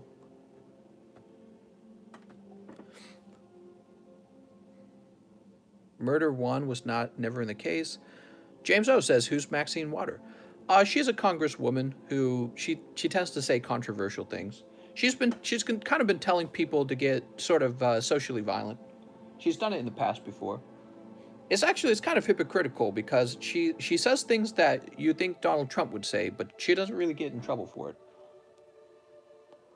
All right, so Tyler Boyer's done. And let's see how far away we are from Mahasvara. So, Mr. Mahasvara, we're really not that far away from you. I think I'll go ahead and do him right now, guys. All right, Mr. Mahasvara. Picking up some beautiful battle styles. What's up, CS Man? He says you didn't respond to my DM. I'm so sorry, CS Man. I had to go live. I'm just super crazy busy, okay? You'll have to forgive me. I try to get the most important things done each day. There's a lot of people who I wasn't necessarily able to answer all questions today. All right, let's see. I'll go ahead and set this box back down so that we have more room, and we'll get through box number 1. How's it going, Mahasvara? Mahasvara, guys, if you didn't know it, I'll just say this. Early on, when we started this channel, nobody bought more than Mahasvara. And there were a lot of people who went deep and bought a lot of packs. I believe Mahasvara actually went the deepest back then. And it was a lot of money. And what's impressive is that it wasn't really, it was a really nice thing that he did that, because all of the stuff he bought, and he didn't know this for certain at the time, but all that stuff you opened significantly went up in price over time. So that's really cool. He had a really large submission return with a lot of cards in it, and I think you were probably able to pay off the cost of the submission and actually turn a profit on those. And if you're still holding them, they're probably still going up in price, in my opinion. So let's see how you do on battle styles. Let's see what happens, Mr. Mahasvara. We'll do one half for the box, and then we'll do the other half of the box, and let's see what you pull. Best pulls in here are the alternative arts. People really like the alternative artworks, as well as the girls. Am I artistic for thinking 8 looks better than 9? What? Sneep. Set that over there. Ooh. Here goes. Good luck with your pulls. So, I tell you what, Mahasvara, you want all the bulk? I'm going to do all the bulk for you, okay? You're going to get the bulk sent to you. I'll save all the bulk. So we got Zubat. What's up, GJM? We got Mustard. We got Colossal. What box do I buy today? Asks CS-Man. Oh, you know, whatever you want. We got Durant. Here's Murkrow. Here we go, Victini. Was this a card you were after? I remember you like Victini, right? I think you do. I remember you sending a Victini card when I was doing all that submissions. I was thinking to myself, oh, he likes Victini. Here's Mr. Mime. Cricketune. Darn it. Not a fan of Cricketune. This is one of the weaker pulls in the set, in my opinion. What else? We got Tower of Darkness. Victory Bell. Carnivine. 4 packs left of the first half of the box. Here's the Tyranitar. All right, Tyranitar V. Here's Luxray. Bronzor. And Pachirisu. Sweet! So the first half of the box was a little bit cold. We'll find out what the other half of the box is. He actually pulls 2 V cards in a full art, which in the past, if you had an old Sun and Moon box, that's actually standard for a Sun and Moon box, that pull rate. But we're used to the higher pull rates that we've gotten comfortable with Sword and Shield. So we'll get this all packed up for you. Nogla bought the foot pack. The foot pack? What? Oh no, the foot pack's still here. Space Knight says, I vote we have a matriarchy. You know, that is an interesting topic. Have you guys noticed, and this is something you never really talk about, there's not a single matriarchy out there, like any country, that's really, really thrived under a quote, matriarchy. Nobody talks about that. All right, here we are. Battle styles, Snape. 1, 2, 3, 4. I have a suspicion why that is. I suspect it's because girls are much nicer than guys. That's what I suspect. And in the end, the only countries that make it are the countries that are basically the biggest assholes. I think that's it. I think that's how it works. Women can be just as big of assholes as guys, but I think the very, very, very biggest assholes are probably still mostly men. And actually, the crime statistics reveal that too. Did you guys know that almost all crime is done by men? A very small portion of the crime is done by women. And especially if you talk about like violent crime, the number of women who have performed violent crime is really small when you compare it to men. Really, really small. Here's Steelix. Entei, he's off center. I'm going to leave him unsleeved. Men know their worth. I know my worth. All right, what do we got? Oh, here we go. Full art Cheryl, mister. Sweet. All right, the box is much nicer now. We've got Cheryl. Let's see what else. We got Bronzong. Cubone. I like Cubone. Matriarchy government was last done by Cleopatra, which is nuts. It's nuts. What do we have here? Mimikyu. Yeah, the Egyptians. How were they? I guess they were Egyptians back there. Do the Egyptians exist today? You still have the country of Egypt. Because they convinced the men to do the crime, that's a fact. No, I don't think that's how it really is. I think guys are just naturally more violent. Yeah, it's pretty close. Maybe a little thin on the left. All right, Entei Hollow. Escape Rope.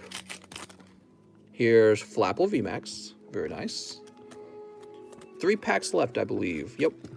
3 packs to turn into a much hotter box. We got Tapu Smoopu.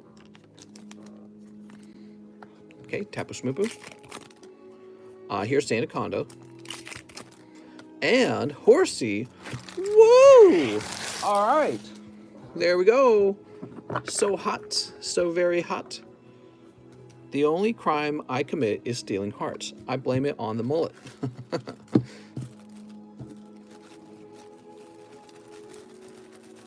Come on now. Half a box of bulk. Now, that was only 1 box. Mr. Mahajvara said, let's open up 2 boxes. 2? Damn. Now, you going for the hyper rare Victini? Is that what you're going for, Mr. Mahajvara? If so, I hope you pull it here. Okay.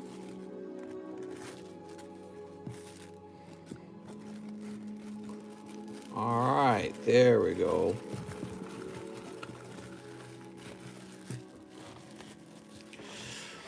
Box number 2. Need all the Victinis, but the hyper would be best. That's true. We got to get that hyper Victini.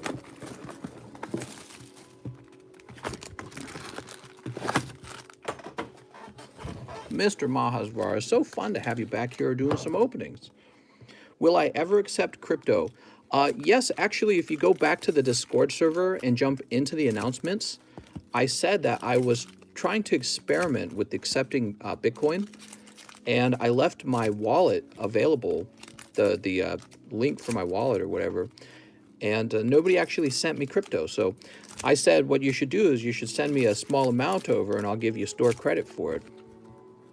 And I was thinking of doing a thing where I accept crypto as payment, and if you buy stuff in crypto, I will never sell that crypto. So I'll never convert it back into money. Until I'm like an old man or something, I don't know. All right, here goes. Box number 2. Here's, is it Silicobra? Yeah, Silicobra. We have Energy Recycle. Here's Embor. Why does my country hate USA? Taxes are 20% for purchases in the United States. See, Esmond, that's a really important topic. That's called a tariff. Basically, your country is trying to make it so that you don't want to buy things in the United States. And the reason they do that is so that the people in your country don't have to compete with the people in my country to offer better business. So, in other words, your country is afraid that we might be better at making cheap products, and so they don't want to have to compete with us. That's really not a fair thing to do. The reason why that's so bad is because South Korea and the United States should be friends, and business should just be based off of who's making the product the best. That's it. What could happen is the United States could turn around and do the same thing. So all the United States has to do is say, oh, you're taxing at 20%? We'll tax at 20%. And that's the thing is, I don't think the United States does that. So the United States is nice to South Korea, but South Korea is not nice back. That's not very good. That's how guys like Donald Trump actually win some support, by saying things like, we'll make better trade deals. You know, because basically what he means when he says that is we'll threaten to raise tariffs on other countries, which we don't normally do. We just let other countries raise tariffs on us, and then we ignore it. We've got, oh, Tapu Smoopu. Yeah, it's a big deal, tariffs. Tariffs are a big deal. That's 20% import tax. They're doing it to try and stop you from buying stuff from me. That's why they're doing it. Meowstick. And I just think that's not fair. Blipbug. Because I know the United States does not do that back. All right. And Esper. The first half of the box is done. Picking up that Tyranitar full art. He's pretty spicy.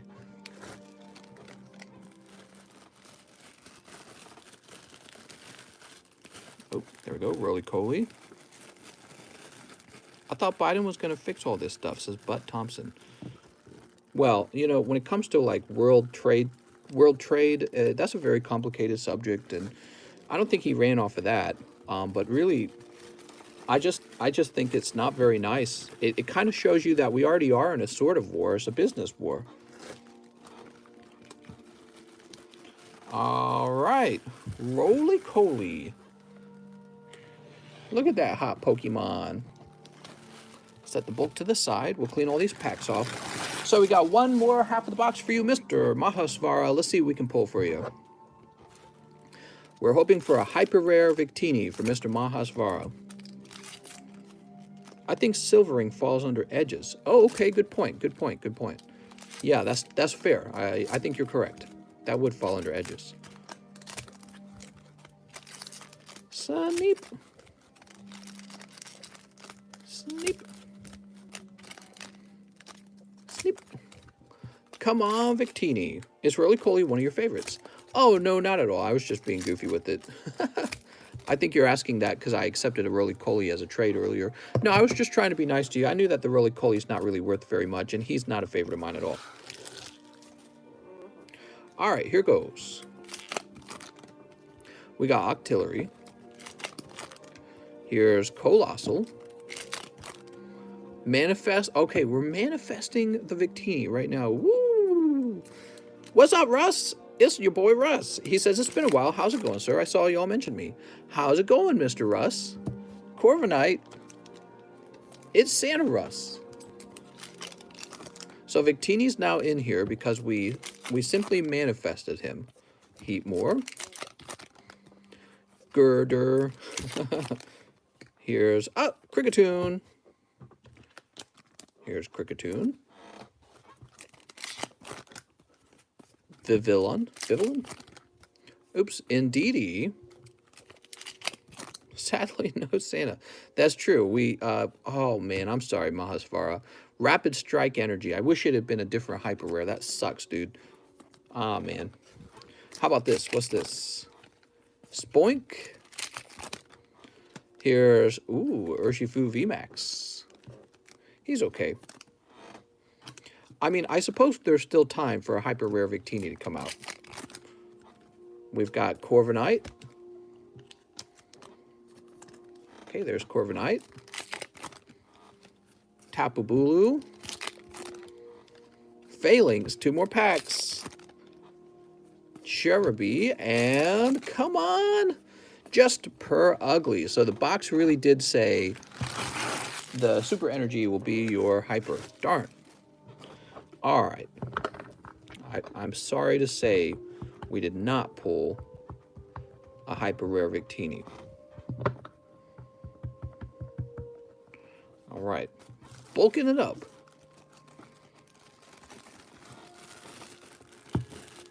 Back when Mahasvara would buy cards, I didn't have a bulk system, and I would just ship everyone 100% of their bulk.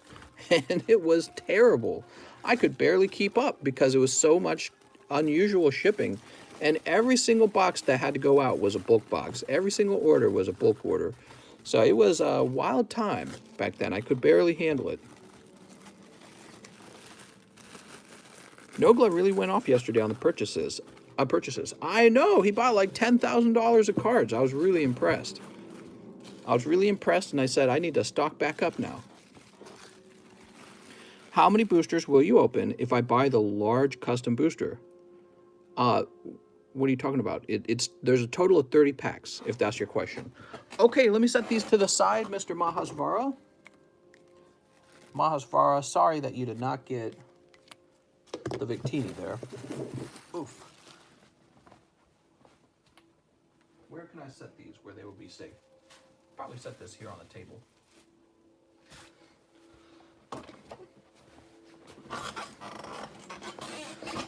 Now for the pulls, what we have, Corviknight. Okay, so Rapid Strike Energy is supposed to be one of your good pulls. Tyranitar is supposed to be one. Cheryl is legitimately a good pull, and Kricketune. So your main pulls, these are your main pulls. Ooh, they're so pretty. Really disappointed in the Rapid Strike Energy. I feel like they add those cards so that they can disappoint you. I swear to God. You know what I mean? Like, okay, if it was like Golden Ultra Ball, that'd be one thing. But like Rapid Strike Energy, nobody's going to remember Rapid Strike Energy in like a year. So I feel like that's a really tough one. And even if it grades 10, you're probably only going to get like 50 to 75 for it. Well, I don't know. What Pokemon cards go for a lot of money these days. At least it's decently centered, I guess. We'll see. The Corviknight, Flapple, and Urshifu for your VMAXs. And your V cards at least are nice. Mimikyu V card, I think that's a really good pull. Also, the 2 Tyranitars are pretty sweet. You got a Victini and 1 Entei that's kind of off-center. All right, Mahasvara, I'll create a new bag for you now. Golden Pokeballs are pretty great. Most other ones are meh.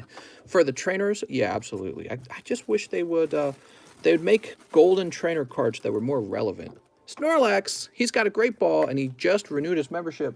Thank you so much, man.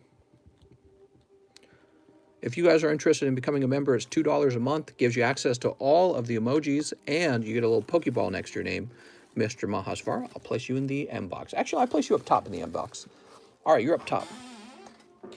Yeah, that was too bad. Rapid Strike Golden. Okay, we'll place these back in front.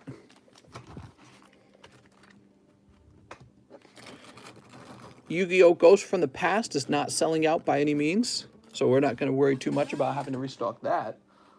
Now, we jump on back. Whose turn was it? I know we did Connor Gillespie. I know we did Tyler Boyer.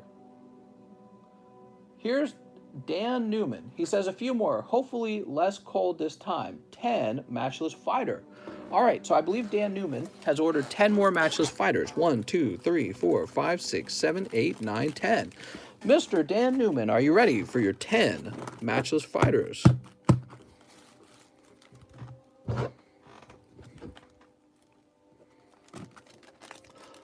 Kevin Bacon, if he's underage, he cannot buy Pokemon cards on this channel, okay? Mr. Kevin. Can you make me mod real quick so I can ban Kevin? Sneap. The matchless get addictive? Yes, absolutely. How's it going, Russ? He says, I'm glad you're all doing well. We're glad you're doing well too, Mr. Russ. Didn't get the notification for the stream. Wait, did I advertise it? Oh my gosh, I don't think I advertised it. Oh my gosh, I never advertised the stream. I'm so dumb. I knew I forgot something. How late are we? We're an hour and 40 minutes in. I'm gonna go ahead and advertise. That's why if you guys will ring the bell, that will help you, okay? I forgot to let you guys know. Oh man. Okay. God, I'm dumb. Here we go. So Dan Newman, right?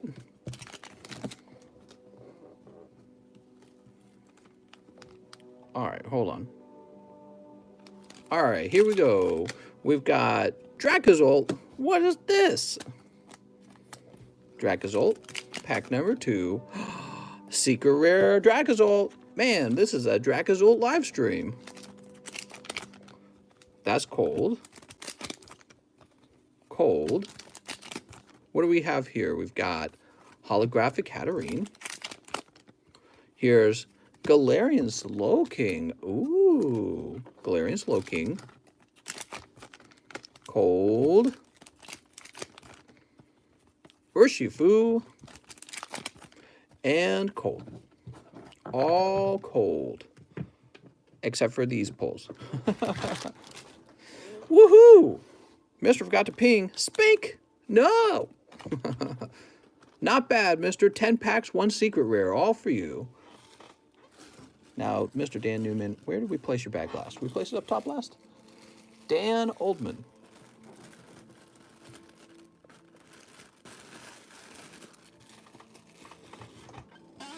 Let's see who's next. So we just took care of Dan Newman. Where were we? Am I lost? What the hell? I must have scrolled down a bunch or something.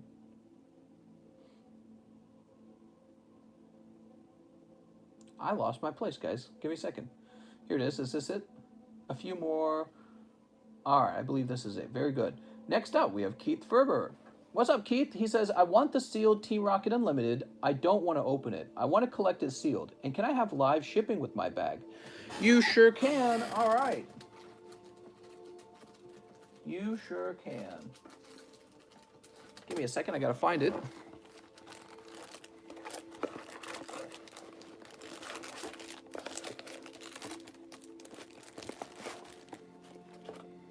Here we are. 1 Team Rocket booster pack. And he would like this live shipped with this bag. Very good. Still no Discord ping? Guessing you got another 2 boxes. I have 1 more sealed box. Just 1, I'm afraid. I wish I had 2, because I had no idea you were going to come in and wipe them out, man. Man, I should have placed in a... You know, the thing is, Mahasvara, I haven't been replacing my cards as much. And the reason for that is because my wife and I are really getting ready to move. And so I haven't been doing it as much in order to lower the amount of cards I'm holding. And now you're making me wish I had bought more. He says, I'll buy that other box. Sounds good, mister. Don't let me stop you. I'm excited to see what's in it.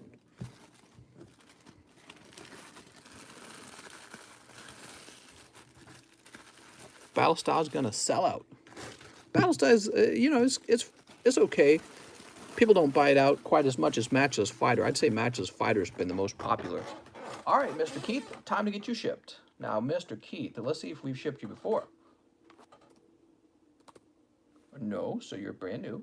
And I'm now going to look up your address.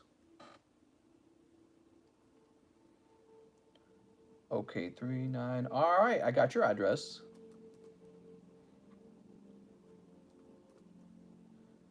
And oops.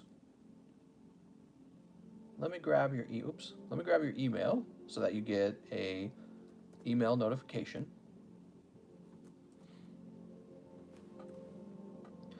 And now we're printing up. Oh, it doesn't like your address.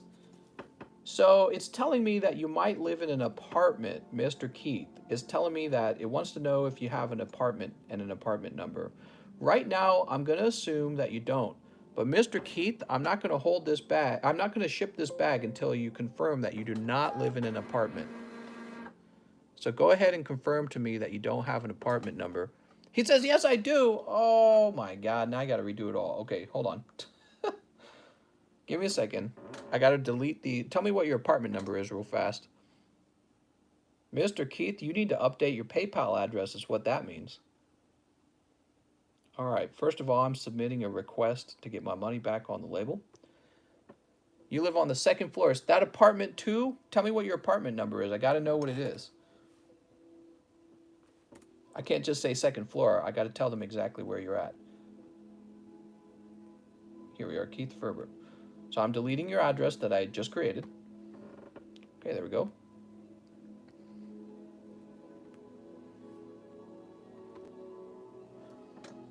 Apartment 420.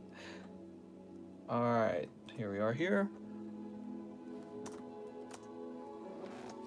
I'm just waiting for that. Let's see. He lives on the second floor. He says, okay. Mr. Keith, I need your apartment number to ship this.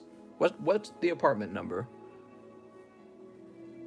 Where's Mr.'s 1 million subs from No Glove? Whew.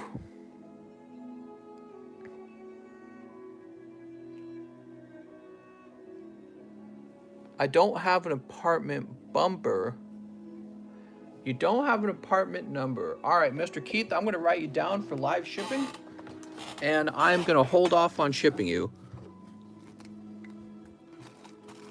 We need to confirm your exact address before we ship a $300 booster pack for you. So I'm going to go ahead and place you, I'm going to place you here because there's another guy actually waiting. Mr. Keith, please contact me on Discord and get me your exact address, your exact address, and an agreement that if you can't find your package when it arrives, that I'm not responsible for that, okay? A good idea would be to look up which packages you've already received in the mail and see what that address they used to you was, okay? So you should see your exact address on those. Really, really important. You don't want me shipping you a $300 item if it accidentally goes to your neighbor, right? If it goes to your neighbor, they're not going to give it back. All right, and now we've got Kyle Brager, who says, 14, Darkness Ablaze, I have a bag on the table and a bulk box. Did we not do that one? I feel like we did that one earlier. All right, 14, Darkness Ablaze for Kyle Brager. 1, 2, 3, 4, 5, 6, 7, 8, 9, 10, 11, 12. That's 12.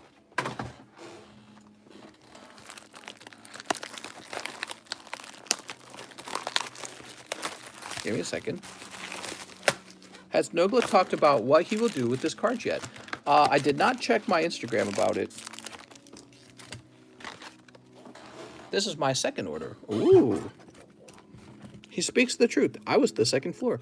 1, 2, 3, 4, 5, 6, 7, 8, 9, 10, 11, 12, 13, 14. All right, 14. Nogla said he would contact me on Instagram. I don't actually use Twitter myself.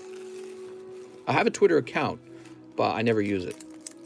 And I rarely use Instagram. 1, 2, 3, 4.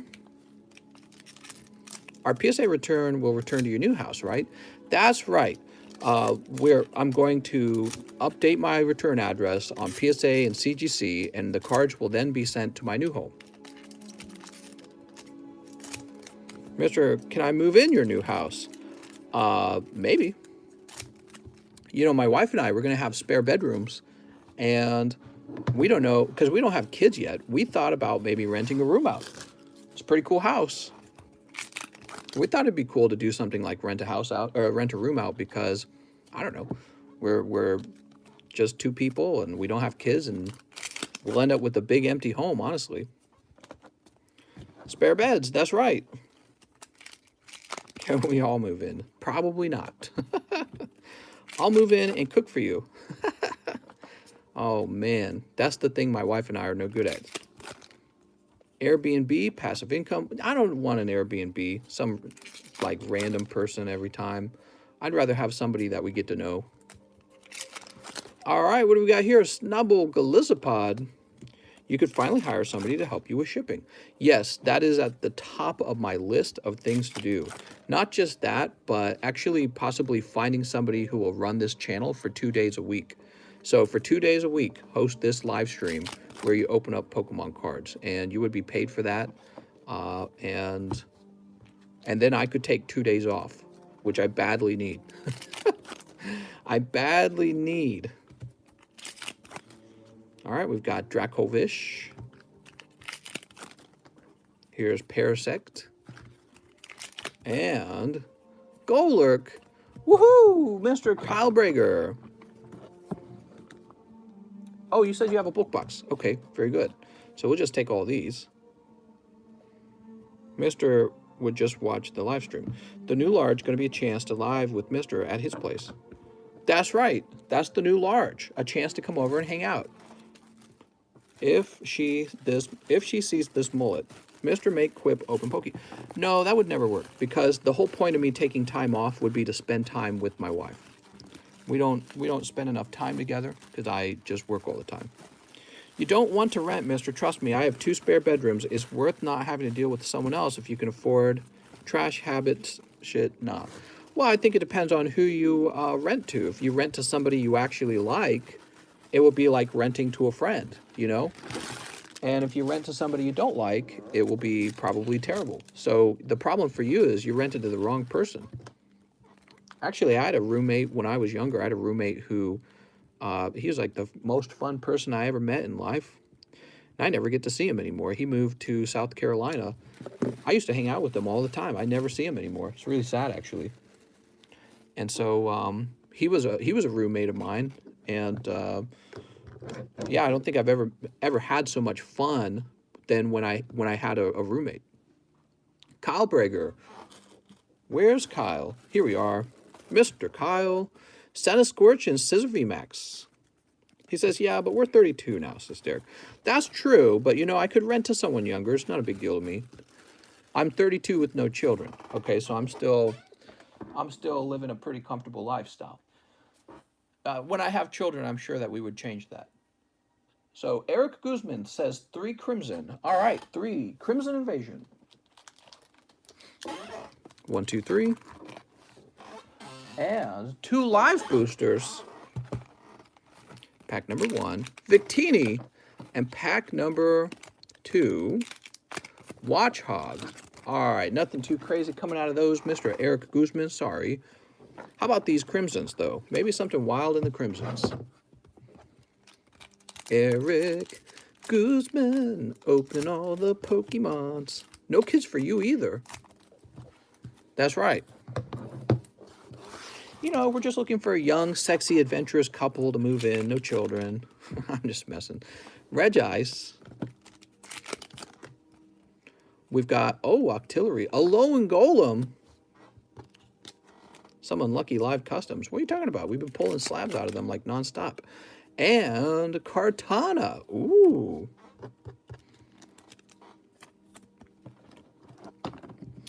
We're just renting out to young, I don't know what I'm going to say. The only thing I can think of to say would probably get me in trouble. So, Eric Guzman, let's get this into your bag. Sweet. I'll show Mr. my Crimson Invasion. Mr. All right, there we go. Next up, we got Mr. James O'Brien, who says 36 Yu-Gi-Oh! Maximum Golds and $6 live shipping. Woo! Now, the question is, I don't think I have that many. So I have to find out how many I have, okay? I don't think I have that many. Let me go check.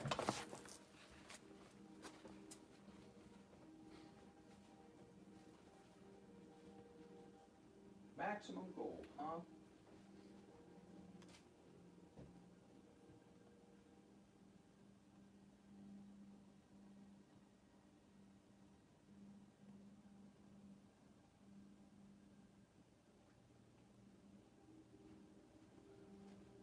Well, I don't think I have much at all, actually. So I've got this box here.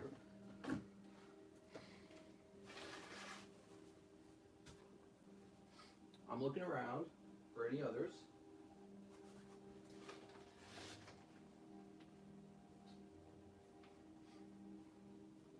I think I'm sold out. So, and do I have any more in here? I got one more box in here. All right, so we're gonna have to figure out how to do this real fast, because one of the things I did not replenish was maximum gold, because again, I'm moving. So we got one of these. And then we also have one of these. So this is what I have for you. Let me get them all out and we'll count them up. I'm going to go mark Maximum Gold as sold out.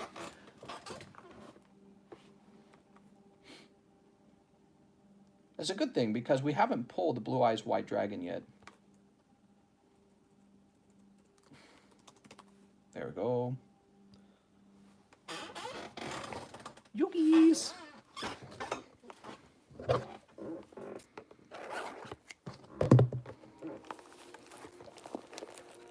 People going in on Yugis. It was a good time to strike Maximum Gold. I think that was probably a move I might have made if I had lots of money to spend on Yugis. You would think Ghost of the Past, but actually, we've been opening up Yu-Gi-Oh! This last week, and we've opened tons of Maximum Gold, and it all, by the way, it all comes out of a sealed case. So I don't buy individual boxes. I buy whole cases of this, right? To make sure that we get the factory RNG. And so we haven't pulled out a Blue Eyes White Dragon or a Dark Magician, which means either this is an entire case that doesn't have them, or they're right here on the table right now. So that's what that means.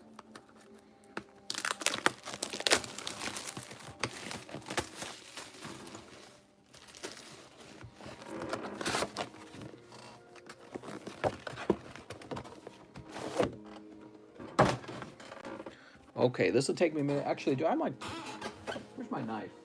My knife would make this easy. Well, I'll just use a scissor. 4 times 4, what is that, 16? Looks like I'm going to have a total of 20 packs. Okay, Mr. Brian? Oh, yeah, James O'Brien. Blue Eyes Dark Magician Dragon. That's right.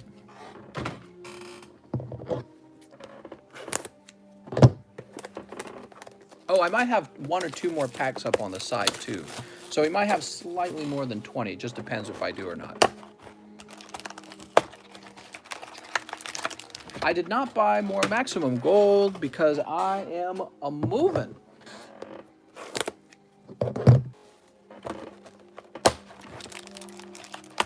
Marvin says, dang it, I ordered 1 pack of gold. I'm sorry, mister. James ordered this first, so he has a right to them. So we're going to be wiping these out. Alex says, mister, am I close in the line? I think we opened for you earlier. You ordered something and I opened it. If you ordered again, I don't know if you're close. Okay, and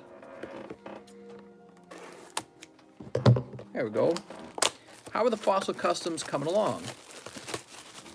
Slowly. After the box break, people definitely lost some interest in the Fossil Custom, I think. That, or maybe people just are a little low on money. You gotta remember, people went pretty deep on all that stuff. There was a ton of hype. A ton of hype when we were opening it. So these are actually, these packs right here are kind of in the way. Move those over there. All right, there we go. And let's see, we got any over here? Oh, 1 more. All right. The Max Golds are sold out. So, Mr. James O'Brien, would you like to replace them with anything? I could instead give you some Ghosts from the Past if you're interested. I don't know if you are. Let me go find out how much you actually are owed. You can replace, you can open up anything, not just more Yugi. So Ghost from the Past.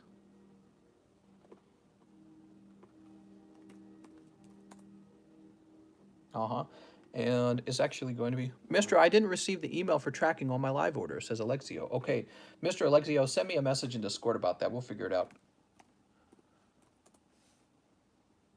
Okay, so it's 273 minus 268. There we go. Oh, no, I did that wrong. 273. Oh, man. Minus 468. Okay, so it looks like... Am I doing my math right? I think I'm doing my math right. It looks like you have 195 left over. You might want to check my math to make sure it's right. But Mr. James O'Brien, you should have 195 left over.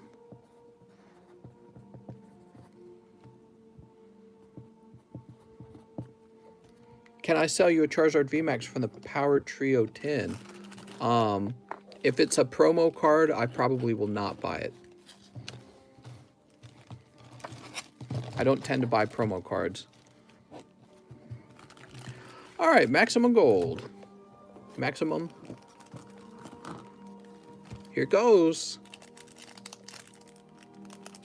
Sneep. 1, 2, 3, 4, 5, 6, 7, 8. This is very cool. 9, 10, 11, 12. So we're starting out with 12 packs over here. The amount of boxing for these 12 little packs is so ridiculous. He says, I'll do 10 shiny star. Ooh, good choice. Good choice, because we haven't pulled a Charizard either. Here's polymerization and reinforcement of the army.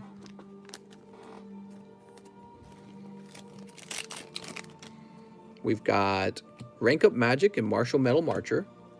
Okay. Next up, we've got Monster Reborn and Appaloosa Bow of the Goddess.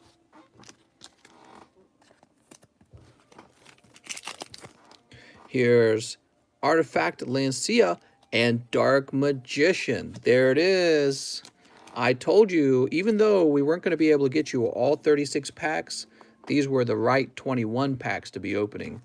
Dark Magician, congratulations. All right, after Dark Magician, we have Solemn Judgment and Rank Up Magic again.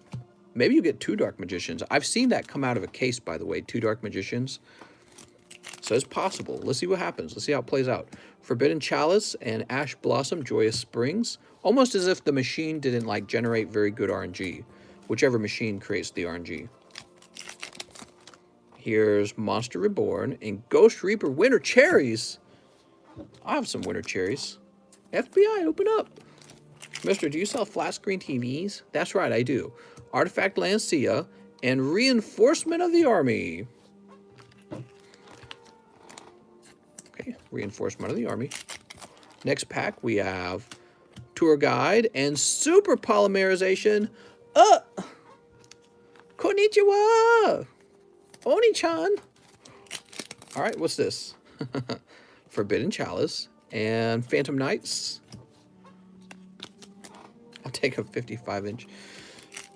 And we got Monster Reborn and Zodiac Trident. Finally, you'll pick up Ghost Bell and Eldritch, the Golden Lord. He's so golden. Now, you'll want to hold on to all these. You want your bulk, right? We got some Yugi bulk for you. My stimmy hit? Stimmies! All right, stimmy time. You guys hear they're going to give out another stimmy? There's talks of another stimmy, guys. They're saying we're going to need a $2,000 stimmy. You know how it is. That's when the bubble pops, right? Can you believe there's still YouTubers out there claiming Pokemon cards in a bubble and it's about to pop? Dude, people are getting out these $2,000 stimulus checks. They're not in a bubble. We're about to go through inflation. If you put all your YouTube videos on a DVD, I'll buy the collection. You're too funny. Sneep. I'll create like one of those old 90s commercials. The greatest hits of TCC. Not sold at any store. Buy now. With hits like You Up and Pokemon Cards to the Moon. Pokies will be the true currency then. That's right. Hey, I'll buy a truck from one of you guys if you want to sell the truck to me for a Pokemon card. Whoa, whoa, whoa, whoa, whoa, whoa, whoa, whoa. Don't fall. We need you. Okay, here we go. Excuse me. We've got Chaos Dragon Levianeer and Ghost Ogre and Snow Rabbit. You're right. Here's Ghost Bell and Nibiru, the Primal Being. Wow. So far, Not a single Blue Eyes White Dragon from the entire case of Yu-Gi-Oh! Here's Harpy Feather Duster and Cosmo. We did finally find the Dark Magician. There was just one. Next pack, we've got Herald of the Arclight and House Dragon Maid. Okay. I'm part owner of a dealership. We could work a deal with that Rocket Box. Oh, you're after the Rocket Box. Guess again, mister. Rocket Box is staying with me for many, many, many years. Here's Ghost Ogre Red Eyes Black Dragon. Hey, there we go. Red Eyes Black Dragon. Okay, Ghost Ogre. Here's Anti-Magic Errors. There's the Winter Cherries. Is it cold in here? Or does she just have Winter Cherries? I have a Jag that I can sell for pokies. We got Beatrice and Cosmo Dark Destroyer. Ooh. No, but for real though, my wife and I, we need a truck. We need a truck to be able to move stuff around in. Here's Polymerization. Not as climatic as Ultra Polymerization. Here's Chaos Dragon and Chaos Dragon. So we're very close to the end. Still no Blue Eyes. If he's in here, he's in these last 3 packs.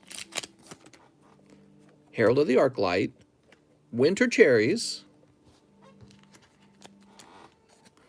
Okay. Next pack, we have the Gaia Champion thing and Anti-Magic Arrows. Gaia, the Dragon Champion. Oh, man. This is it. Here's Beatrice and Ghost Reaper and Winter Cherries. So now I know that you can open an entire box of Yu-Gi-Oh! Max Gold, and not a box, a case. So a case contains 6 boxes, and each box is like 5 mini boxes or 4 mini boxes.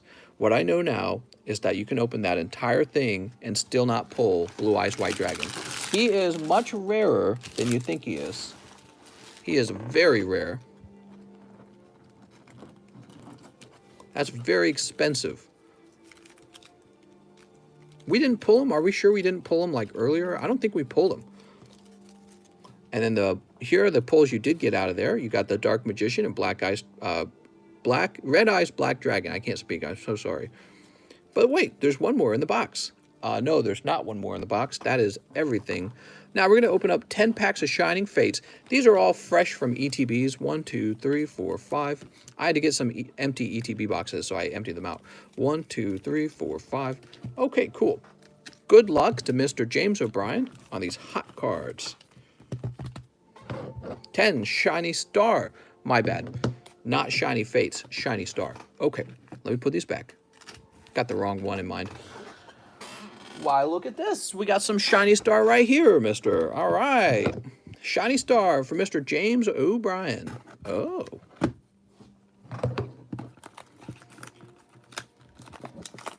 Mr. Nogla, I think it's Nogla. He went pretty deep on Shiny Star, which means I'm nearly out. However, we noticed he has not pulled the Shining Charizard VMAX, and he did not pull a God Pack. You got 3 Blue Eyes. Yeah, you got pretty lucky, I think. Yeah, that was an entire case of Maximum Gold that we went through where we did not pull Blue Eyes. Now, James O'Brien only opened a portion of it. Other people were going through that case, too. He did pull a Charizard V, that's true. Although, interestingly, I've never mentioned this before. I've seen a box of Shiny Star where we pulled 4 of the same Charizard. Isn't that interesting? So here's Venusaur. And Ditto. All right, we got Ditto. Pack number 2. All right, that's not going to be Charizard back there. It might be Grimmelsnarl. It is Santa-Scorch. I thought the Charizard was in Shining Fates. Well, it's in Shining Stars as well. They're the same set.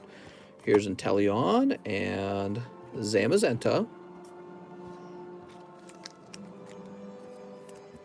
Okay, there's Zamazenta. Scorbunny and... oh, here we go. Is that Barrascuda? I don't remember his name. And Kyogre and Crobat. Wow, that's a lot for one pack. There you go, mister. Woo. That's one of the Reggies. This Hollow Gengar is actually really nice. I consider him a good pull in this set, like a gradable pull. Mr. Opinion on if the Shining Fates or Shiny Star is better. It's hard to say. I mean, if you pull the Marnie out of the Shiny Star, that's pretty good. Shining Fates is definitely going to be a little cheaper, though. And Shining Fates gives you a chance for the English Charizard VMAX Shiny. And that card, by the way, is going for still a ton of money, guys. I think I saw one in auction going for near $1,000 as a 10. So I don't know why it is, but it seems like there's not as much hype around that Charizard, but actually he's a pretty freaking good looking card. All right, here's Eldegoss. Could it be that people are a little Charizarded out? I think that maybe people have just seen too many Charizards lately. All right, there's the middle evolution for Dragapult. We're looking for one more full art to come out, hopefully. That's Reggie. Zacian. And on the last pack, oh, I thought that was Charizard. It was not. It is going to be a hot pack, though, because you get a Shiny and a Reshiram. Nice. There you go, your last pack. Master, you got a lot of cards here. There we go.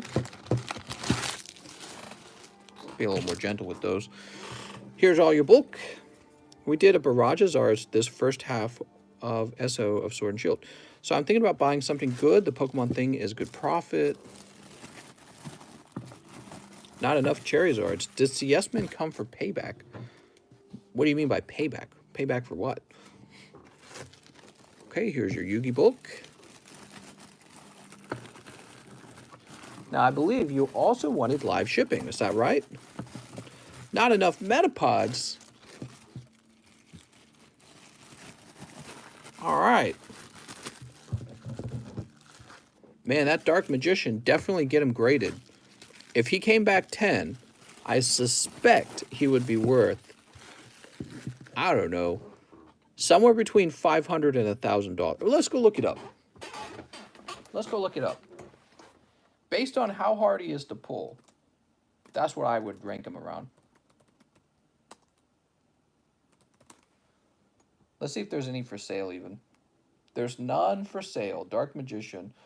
Not from Maximum Gold. Let me go to completed items.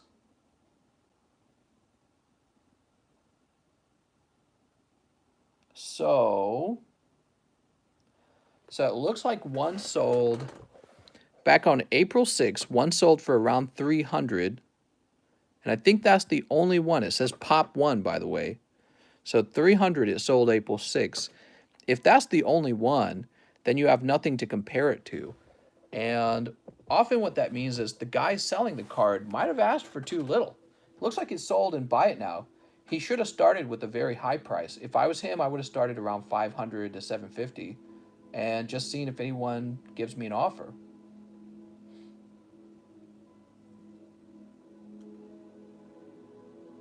Huh. It's $9 and slabbed. That's right. Okay. Let me go ahead and grab all your hits.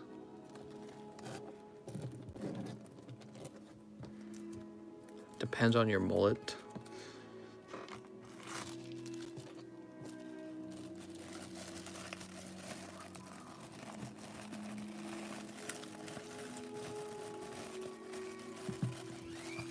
That sounds like a door. Quip's awake. She always wakes up at the same time so she can come in here and eat cereal. She can't go to sleep sometimes unless she has cereal.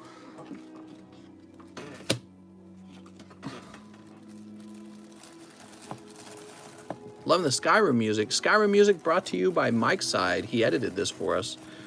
Okay, so this is for you, Mr. James O'Brien. I'm going to go put it on my desk, and we'll do the live ship after the stream, because I got to ship Mr. Mahasvara as well. Now, whew, that's a lot of cards, guys. That is a lot of cards. You making some cereal? Next up, we have Yakov Masler, who says, I want 1 hoops pack, and I have a bulk box.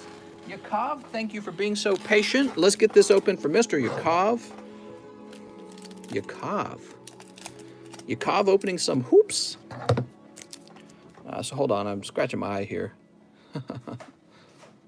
I gotta remember James wants 2 card grader as well. Okay, you ready? Don't look. You're not allowed to see because it'll ruin the fun. We got, has the price for Blue Eyes and a 10 changed, or is it still pretty high? I'm sure it's still really high. DeAndre, Darren Williams, Grievous, Evan Fournier, Tim Hardaway, Quincy Pondexter, and for your Lights, Camera, Action Hollow, you've got Larry Bird. Ooh, Larry Bird.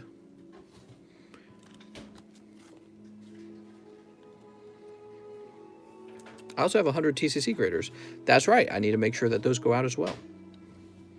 All right, no looking. We've got Chris Kamen, Tristan Thompson, and D'Angelo Russell for your rookie card. All right. Sweet.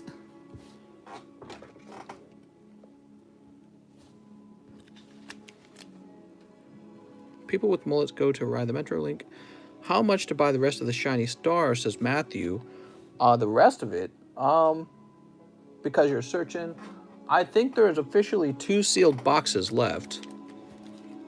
All right. So we're going to find your bag, Mr. Yakov. Mr. Yakov. Be careful. Just because we have not pulled a God Pack doesn't mean that you're guaranteed a God Pack. I've opened up, actually the previous case before this case had no God Pack in it.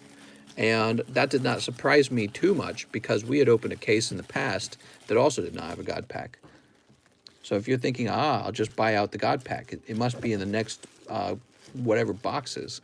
I think your odds are higher, but not like guaranteed. So let's see.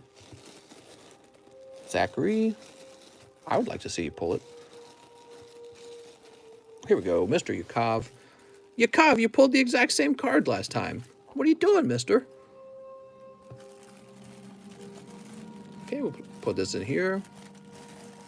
What are you doing, mister? You can't pull the same card twice.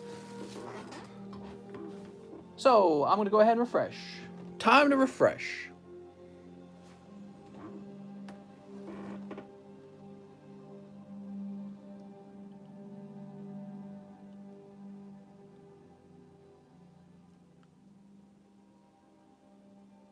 One moment. Takes a long time to refresh, apparently. God damn, PayPal's been slow. Actually, yesterday, I had trouble using PayPal. There it goes. Oh, it's been a busy night, actually. All right. Wow. You know, we started out slow, but it really ticked up partway through, especially when Mahasvara popped in and said, hey, I'll take a box of that. 2 boxes of that Battle Style. Okay, we're getting more penny sleeves, and now we're moving on to, whose turn is it? Whose line is it anyways? We're moving on to, let's see, by the way, I think all right, we're going to go ahead and open Mr. Mahasvara's box of Battle Style now, so he doesn't have to wait forever, because there's a bit of a line ahead of you. Mr. Mahasvara opening up an entire box of Battle Styles. Are you ready? Mahasvara. Now, these will be the hot ones, guaranteed. Guaranteed hot.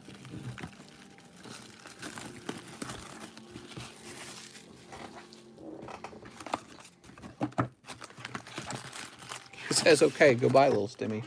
What? Woo!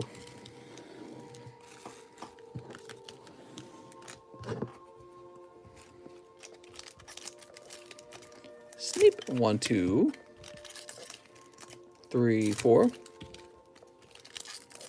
Do you have a good amount of Shining Legends?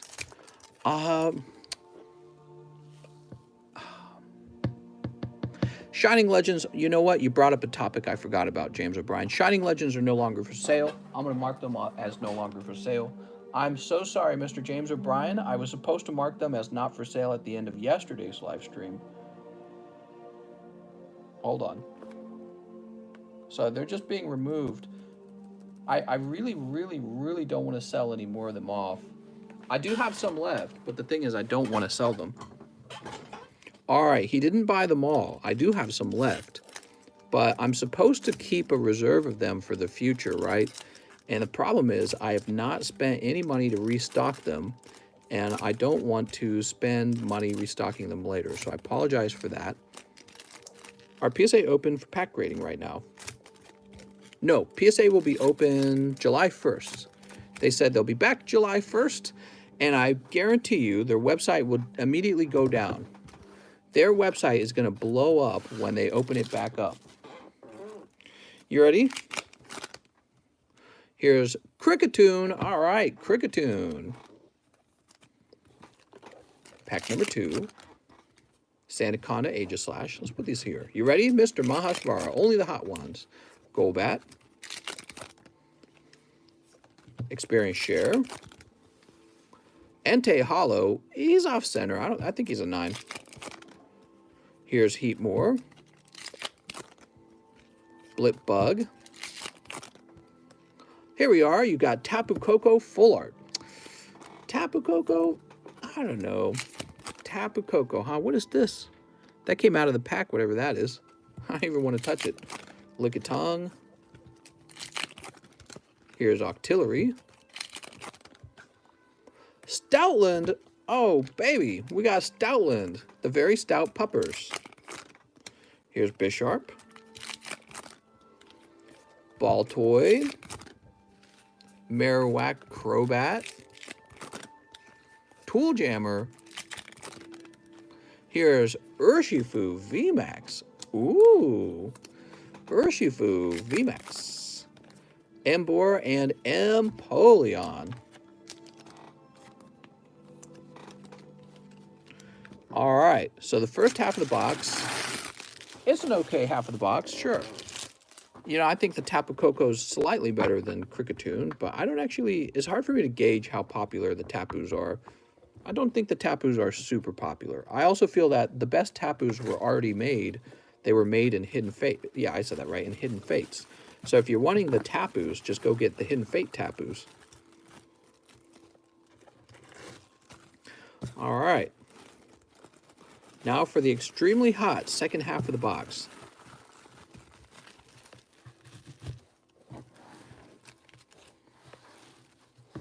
Mister, I will use $400 on my stem. My stem? 1, 2. So I want to give out a warning, guys. We're now low on battle styles.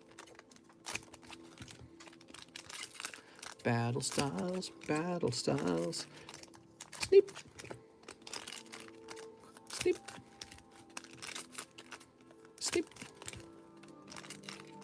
Sneep. Sneep. I feel like my hands are like a machine almost.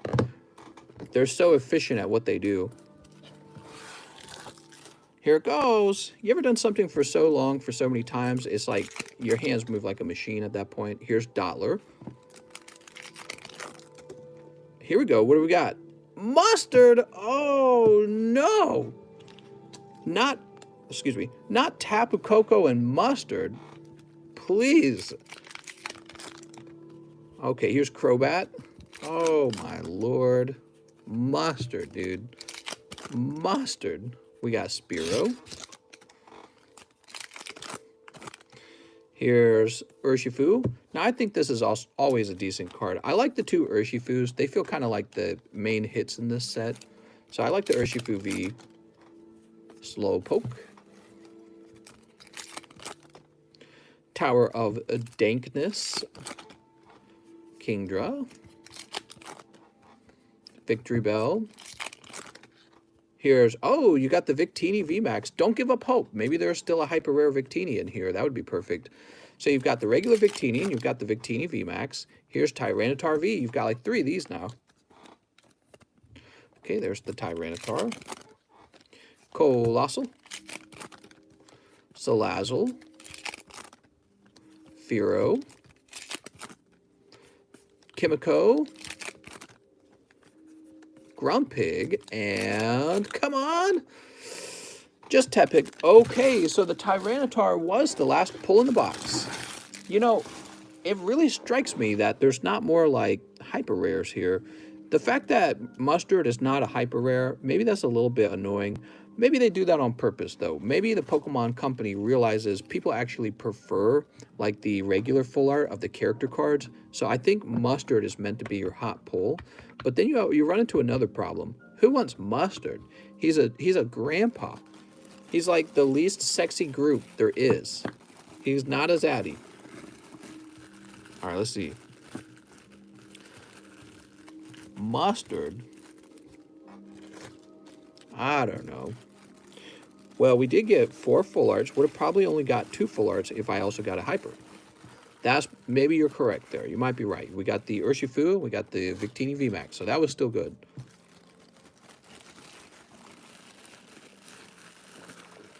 I wish I had more for you. I didn't know how deep you want to go. TCC not respecting his elders. Okay, we'll go ahead and grab this.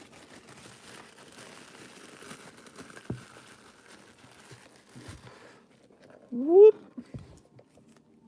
All right, let's see. Victini, Mustard, Urshifu, and Tapu Smoopus. Go ahead and sort these.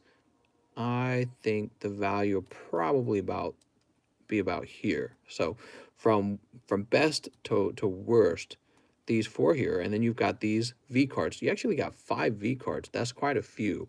So, you know, when it comes to V cards, a lot of people treat their V cards like, I don't know, maybe like they're trash, but I never treat any card like trash these days.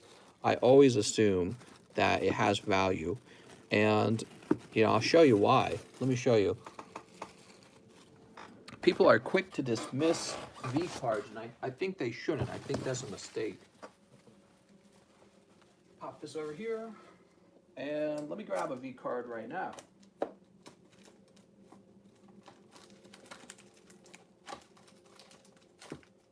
Here we are. Let me guys show you some fancy V cards here. Oh, these are simply V cards, right? From Rebel Clash, in fact. Oh, Rebel Clash, what a bad set. I hate Rebel Clash. Let's go look up and see what this guy sells for.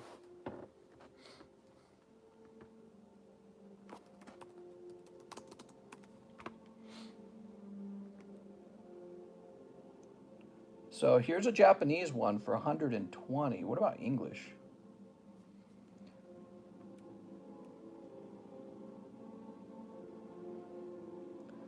There is no English equivalent.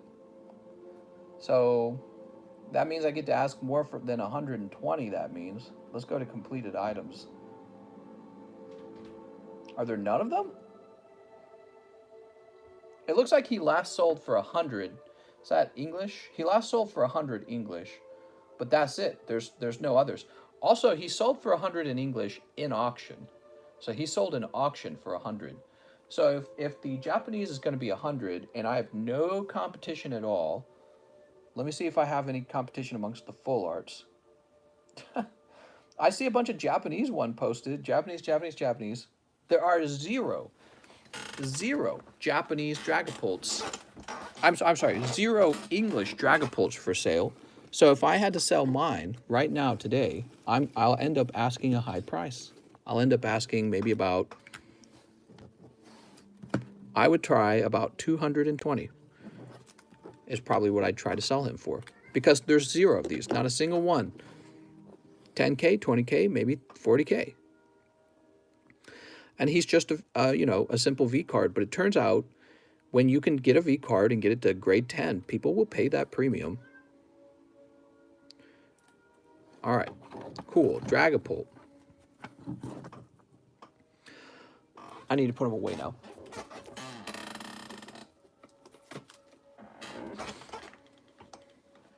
Dragapult VMAX PSA 10, $70. Oh, actually, maybe there is a VMAX. Let me check. I only put in V. Let me see. Hey, maybe he's underpriced, man.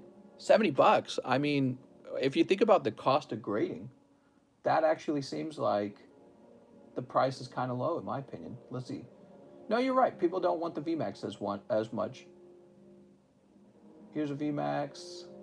I didn't see that because I typed in V. But I still don't see any of the V's graded. Maybe 220 is on the high side. Maybe I'd ask about 170.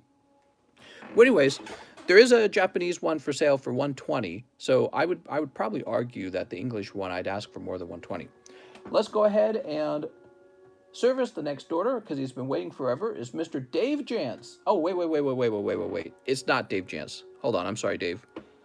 We skipped for Mahasvara because he had that whole order. So let's go back down. And the actual next person is Mr. Javier Arroyo, who needs one Cosmic Eclipse. Javier, you ready? Javier. When it comes to PSA prices, it's really down to what people are willing to pay and what people are willing to sell at. And, you know, when you have no competition for the card you're selling, my opinion is you should always set a competitive price and give it some time and just see what happens. All right, Mr. Javier. Mister, are you selling a Charizard PSA 10 or 9 and the cost? No, I'm not. Not right now, mister. Mr. Javier, you got one Cosmog. Let me go ahead and get a fresh bag. All right, fresh bag.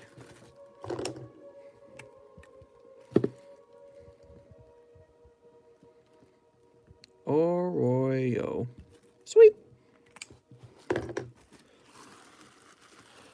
Next up, we have Kyle Hodgkin. Is it Hodgdon? I think it's Hodgdon. He says, can I get 2 bulk ETBs and 1 pack of Guardian Rising? Don't have a bag. Thanks, mister. All right, you got it. So the way this will work is you'll have a fresh bag on the table, and you will need to request shipping for the bag on the table, okay? However, the 2 ETBs will automatically be shipped out as soon as possible. Hod. Done.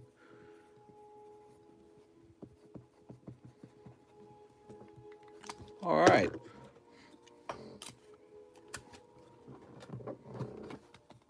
Boop. Now, you also wanted 1 Guardians Rising. Let's do it. Kyle.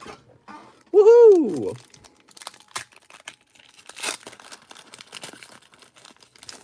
Be cool if PSA put the number of the card in line of the population. Say you're graded the 100th PSA on it, so your specific card would say 100 in the corner. That's an interesting idea. Well, I feel like maybe the problem with that, though, excuse me, maybe the problem with that is if they did that, well, you would get an inflated population number on the PSA 9s because people tend to regrade 9s if they think it still has a shot at a 10, like if they think it's been misgraded. So the pop count would not accurately reflect the number of regrades that go through. And but maybe that doesn't matter. Maybe everyone should just be aware that it could be regraded and that the pop count for the 9s and the 8s could be inflated by that. All right, there we go. Kyle. Kyle with a K. Who's next? Now we got Mr. Is it Kiet or is it Keet? Kiet Nguyen Luong. He says, looking to get 4 Shining Fates. First time buyer. How's it going, Mr. Kiet? Is it Kiet or Keet? Help me understand how to pronounce it, mister. 4 Shining Fates. Mister, what PSA 9s or 10s are you selling? You know, I always have some PSA cards for sale, but I really don't have time to price them because there's people who are here waiting for their packs to be opened. And after the stream ends, I mostly spend all my time trying to get some sort of thing done that I wish I had an assistant to do. But what I don't have time to do is sit around and price cards. I really don't. So I don't know what I have, and I don't know how much I'd ask for it. One of the problems with negotiating prices for a PSA slab, one of the problems with that is you'll ask for a price, and then the other guy will say, you know, I'm not interested anymore. And so I found that talking prices with people is really time inefficient, and that to be most efficient with my time, I just put them in the live customs. That's extremely efficient. It's actually very fast to do it that way. So I end up liquidating all those same PSA cards right out of the live custom boosters. That's for Mr. Kiet. All right, or Keith. Did you see one in particular that you liked? You can always reach out to me about it. One thing you can always kind of guess with me is, oops, I like to base my price off of the cheapest buy it now price for that card. That's what I like to do. It's a very simple way of picking a price, and I don't like to deviate from that price very much at all. I also pay attention to whether or not that card being sold, the cheapest buy it now, I pay attention to if it's like got obvious flaws all over the front of the card or the back of the card. You know, because people who are dumping their card in the market because it looks ugly, they tend to choose the cheapest price. They tend to price it lower than anyone else's just to get rid of it. Connor says, 1 Hidden Fates. You got it, Mr. Connor Gillespie. Connor Gillespie with 1 Hidden Fates. You ready, Connor? I hate it when people say, DM me for price, then you DM them, and they say, make an offer, I'll leave them on read. Magmar, you got Magmar, non-hollow Mew. All right, that's not a hot one, I'm sorry. I'm sorry, Connor. Yeah, price is an interesting thing because to sell a card takes a lot of energy and time, and you got to negotiate and have a conversation. And the truth is, you run into lots of people who are really just browsing, kind of like at the mall. They're just browsing. They're curious. What would you sell it at? And this tells them how much that is worth. And they're just curious. They want to know what a card is worth. And I've found that you can waste a ton of working time just telling people the price of things. So that is one of the bigger issues that I've run into. And I deal with it by just not really selling too much. Mr. Marvin Leon says 1 maximum gold. Marvin Leon, just for you, because we ran out of Yu-Gi-Oh! Gold, would you like me to open a Ghost from the Past for 13 for you? Let me know, Marvin. All right, and after Marvin, we would have Mr. Snorlax. How much for the Rocket Unlimited pack? Well, I don't have any more of them. I was just selling 1 to Keith Furbert. Are you going to collab with Nogla? I suppose if he wants to, sure, I don't mind. I think, I guess that'll it'll be up to him a bit more than me. I hate when people are selling and they're like, make an offer. Like, no, buddy, you're selling. You tell me what you want out of it. Well, I mean, he could lowball too. So if you're like, hey, I want to buy this, he could be like, all right, 5 bazillion. I think you're both trying to gauge what you want the card at. You know what I mean? So, Mr. Marvin Leon, it's your turn to open your card. However, we ran out of maximum gold, and I'm offering to substitute it with this Ghost from the Past. Let me know. A collab would get you lots of subs. That'd be cool.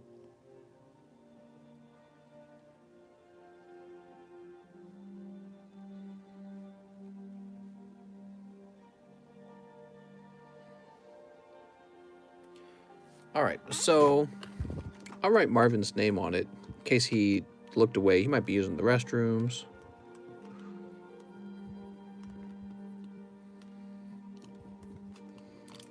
Marvin Leon. Marvin wants a what? So we'll move on to Mr. Dave Jans, who wants 1 pack of Shiny Star V. Oh, Marvin says yes. There we go. How's it going, Marvin? Let's open this up. He might have been on the delay. So 1 pack of Ghost from the Past. Sorry that you missed out on the maximum gold. If it makes you feel better, I don't think you would have hit the Dark Magician unless he ordered like just 2 or 3 packs. So you were just buying 1 pack. Metal Foals Gold River. By the way, how do we know when we've gotten one of these Ghost from the Past cards or Ghost cards? Backup Secretary, Royal Prison, and Mask Change. Ooh, Mask Change. There you go. Thank you so much, mister. Let's find your bag. Mario Lopez, Meng, Nick, Marvin Leon. He says you'll know. I think you will tell the difference. Okay. It's probably real shiny is what I'm guessing.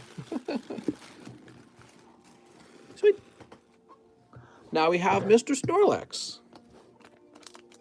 Sneep. Time to pull the God Pack for Mr. Snorlax. Can he get it with one pack? No, not this time. There's the Charizard VMAX code card, though. That's kind of nice, isn't it? And Ditto. They're faded white, says God King Leader. Oh, very cool. Okay. Faded white. Here's the Charizard. Sweet. Probably more valuable than the Ditto. It's a funny thing. And that goes to Mr. Snorlax. Mr. Snorlax, look at this, a beautiful Snorlax. Oh my God, he's so pretty. Okay, your Charizard's in there. Look at that schmancy Snorlax. Also, I know you'll appreciate looking at this. I wanted to show you this real fast. There's those Snorlaxes from the Evolution sets. We'll send this out to grade. And did you know that there's very few of these graded? I guess a lot of people decided not to bother grading it. You know why I think that is? Because back in the day, I think Evolution was treated like it was a trash set, basically. They said that set's garbage. So nobody bothered grading this because he wasn't worth anything back then. And now Evolutions is worth something. Now we also have these beautiful Snorlax GXs as well. Very interesting, correct? I'm interested. Your mom's interested. Jack Walsh is next. He says, hey, Mr. 2 Shiny Star. All right. That's the empty box. That's the empty booster. And we'll cut this open.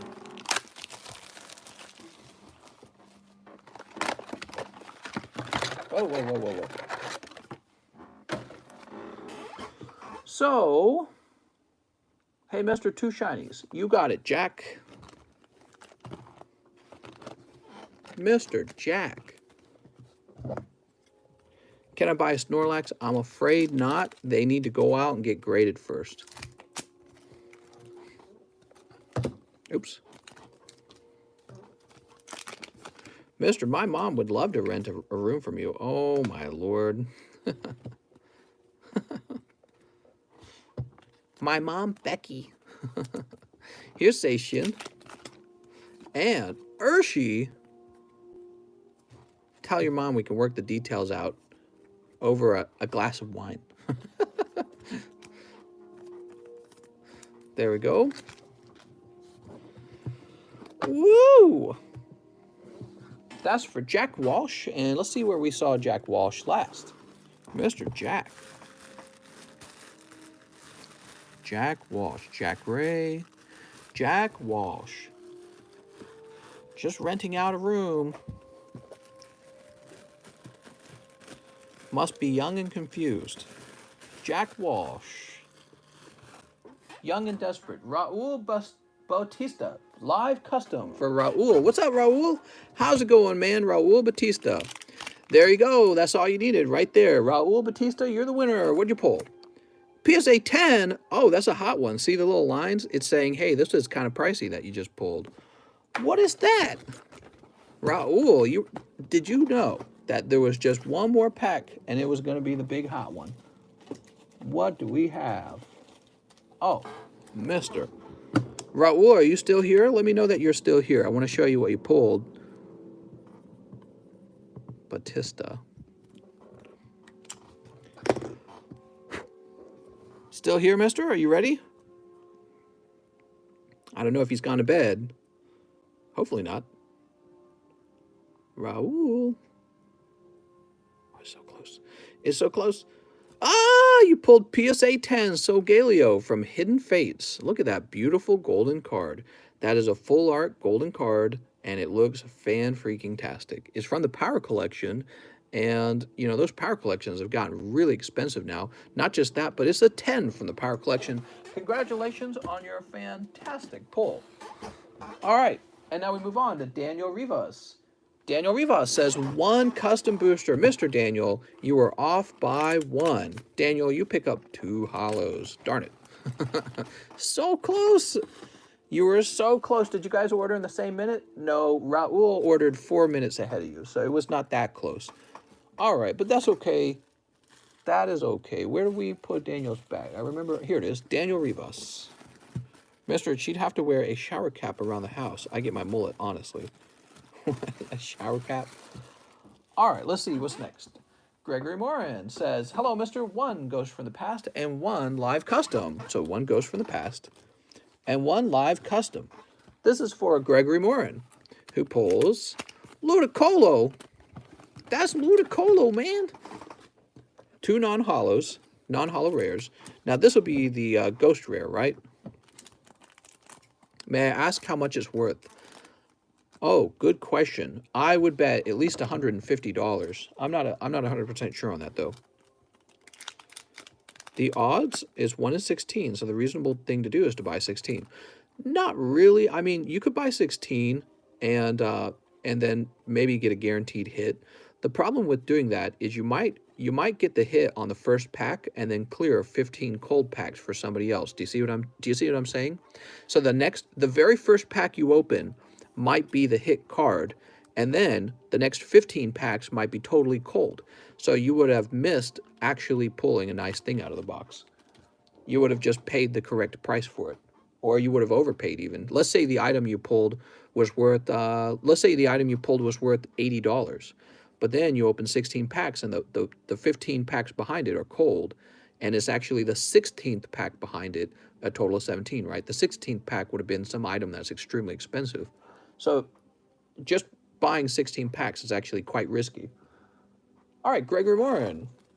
Of course you can do it. I'm not going to stop you. Go crazy, mister. I think Mr. Nogale, is it Nogale? Nogala? I think it's Nogala. He bought 36 of them. I think he did okay. Okay, I'm going to go ahead and refresh.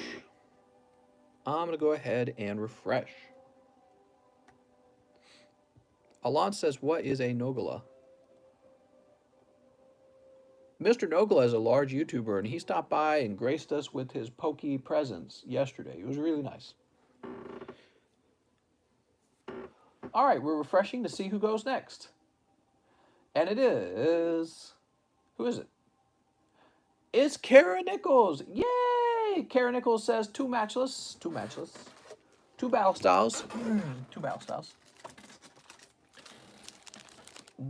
I can buy cards because Marabara bought my CGC Victini. Oh, very nice.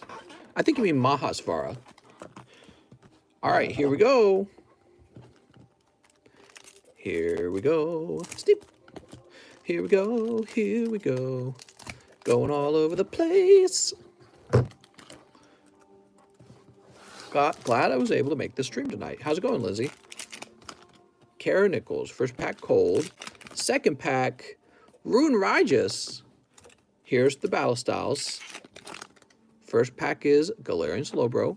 Second pack is, come on, Empoleon V. All right, look at that Empoleon. He's so Empoleish.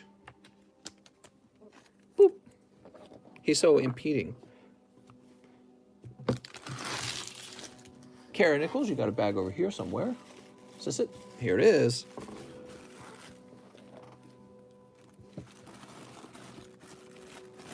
Kara Nichols. Who's next? It's Vahan Gavandian. Welcome back, Vahan Gavandian. He wants 2 live custom boosters. 2 of them. Boop. Oh, what is that? And VMAX Flapple. What? What is that? Vahan Gavandian pulls PSA 5, number 34. Number 34.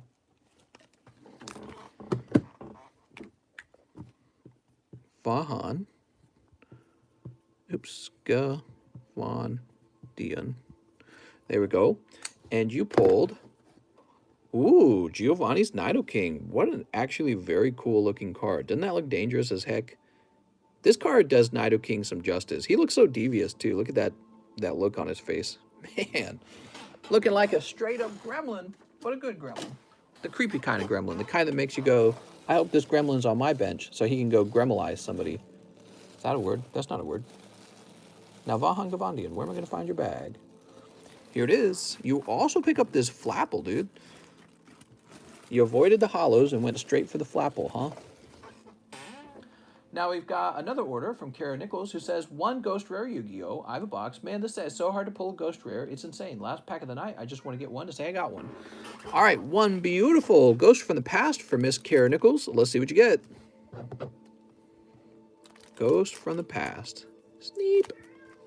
Do you hear that cat meow? She goes, meow, meow. Resonator Engine. Heretic Seal of Convocation. Madolce Pettinguesivoir. Cosmojo. It's the Nintendo Power Glove. And Dragoonity Remus. Remus? All right. What a schmexy pile of cards here. Kara. We'll put your Yugis in. It's kind of interesting. There's only holographic cards in there. So there's no bulk at all. Okay, let's go ahead and check out the next order. It's for Mr. Connor Gillespie. Says, last live order of the night. Make it a hot one. I wish it was that easy. Let's find out what it is. No, I'm afraid it's a Dottler. I'm sorry, Connor. Connor, you go pretty deep on that box. I'm not going to lie.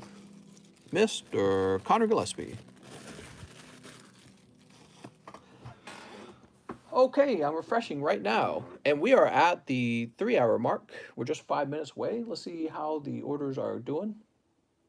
I might call no more orders for the night in a second here. Pokemon's gonna Pokemon them all. Pokemon. Kitty, what are you doing? Kitty, you want some Pokies? You want some Pokies? You guys want to see Kitty? You ordered. You made a big boy order. You want some Pokies? She's going to try and jump up on the chair if I pet her. Because she's going to go, I think you should pet me some more. Kitty, what are you doing? Kitty likes butt... Oh, I'm smacking my laptop. Kitty likes butt pats. All right. Let's see. We've got Marvin Leon, and he says, 1 Ghost from the Past. All right, Mr. Marvin, this will be the one. Cross your fingers, Mr. Marvin. I think this is the one.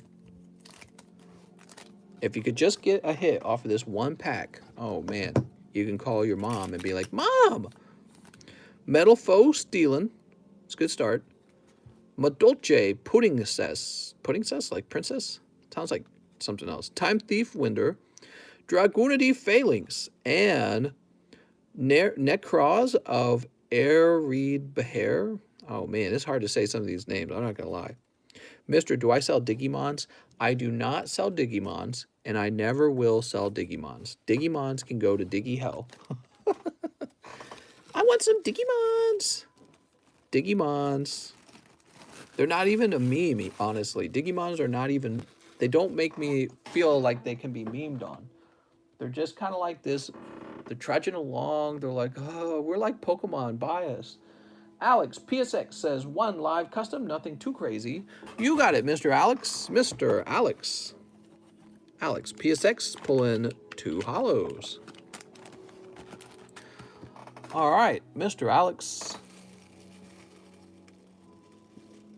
I'd honestly rather buy a made-up card from somebody like Logan Paul than buy Digimons, because the Logan Paul card might actually appreciate in value. There we go. Make sure that doesn't tip over. Alex making the hugest pulls ever. All right, no more orders. I'm calling no more orders because the stream has slowed down, and I'm going to allow the stream like a minute. No more orders. What time is it? It's 3:15. So I know what time it is, and you shouldn't put in an order because I'll know that you put it in afterwards. Now, oh, I'm not going to hit Kitty, am I? Okay, I don't want to run over Kitty at all. Let's go do the giveaway. I want to do the giveaway. So here's the deal with the giveaway. We're going to run the giveaway by slightly different rules. Well, there's going to be a new rule. Let me put it that way.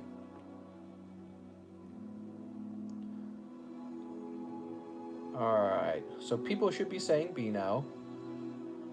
And the way it works now is I should not see that you changed the number, okay? So let me just say, see on a guess, see how there's no edited next to it? So here's how it's going to run. If you edit your number like this, see how this says B97? If you edit your number, it's not going to count. Now, in this case, Mr. Alex PSX, I can see that you've already edited it, so I'll allow it because it's a new rule. But from now on, the new rule is no editing your number. I can also see Mazvar put 1 in for -1. All right. So I know that the last guess was with Mahasvara, and you guys know that you may not edit your numbers or they will not be counted. So let's do the giveaway.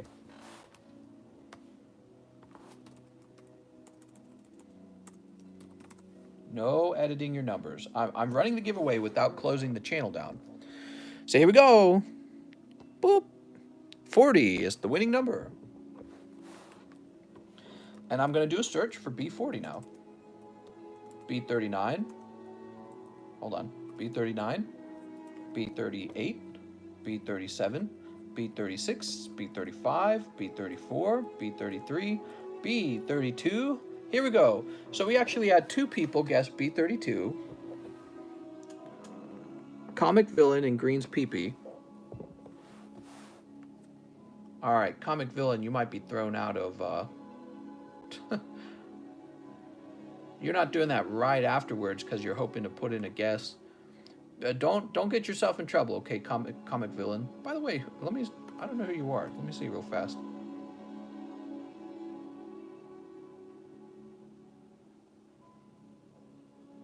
Okay.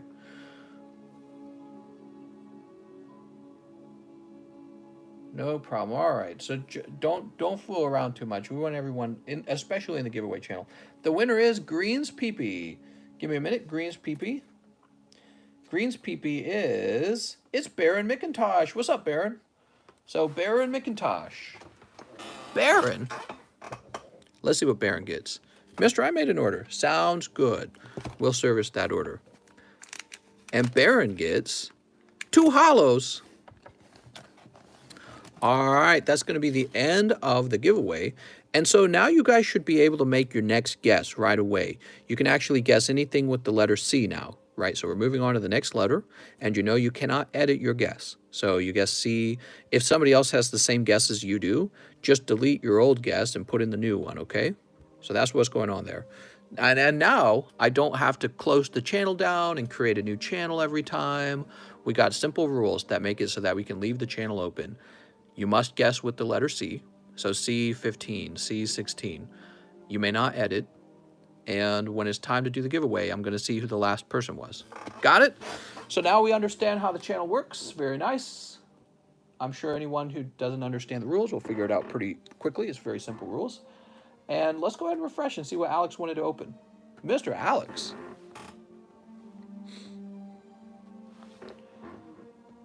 So we've refreshed.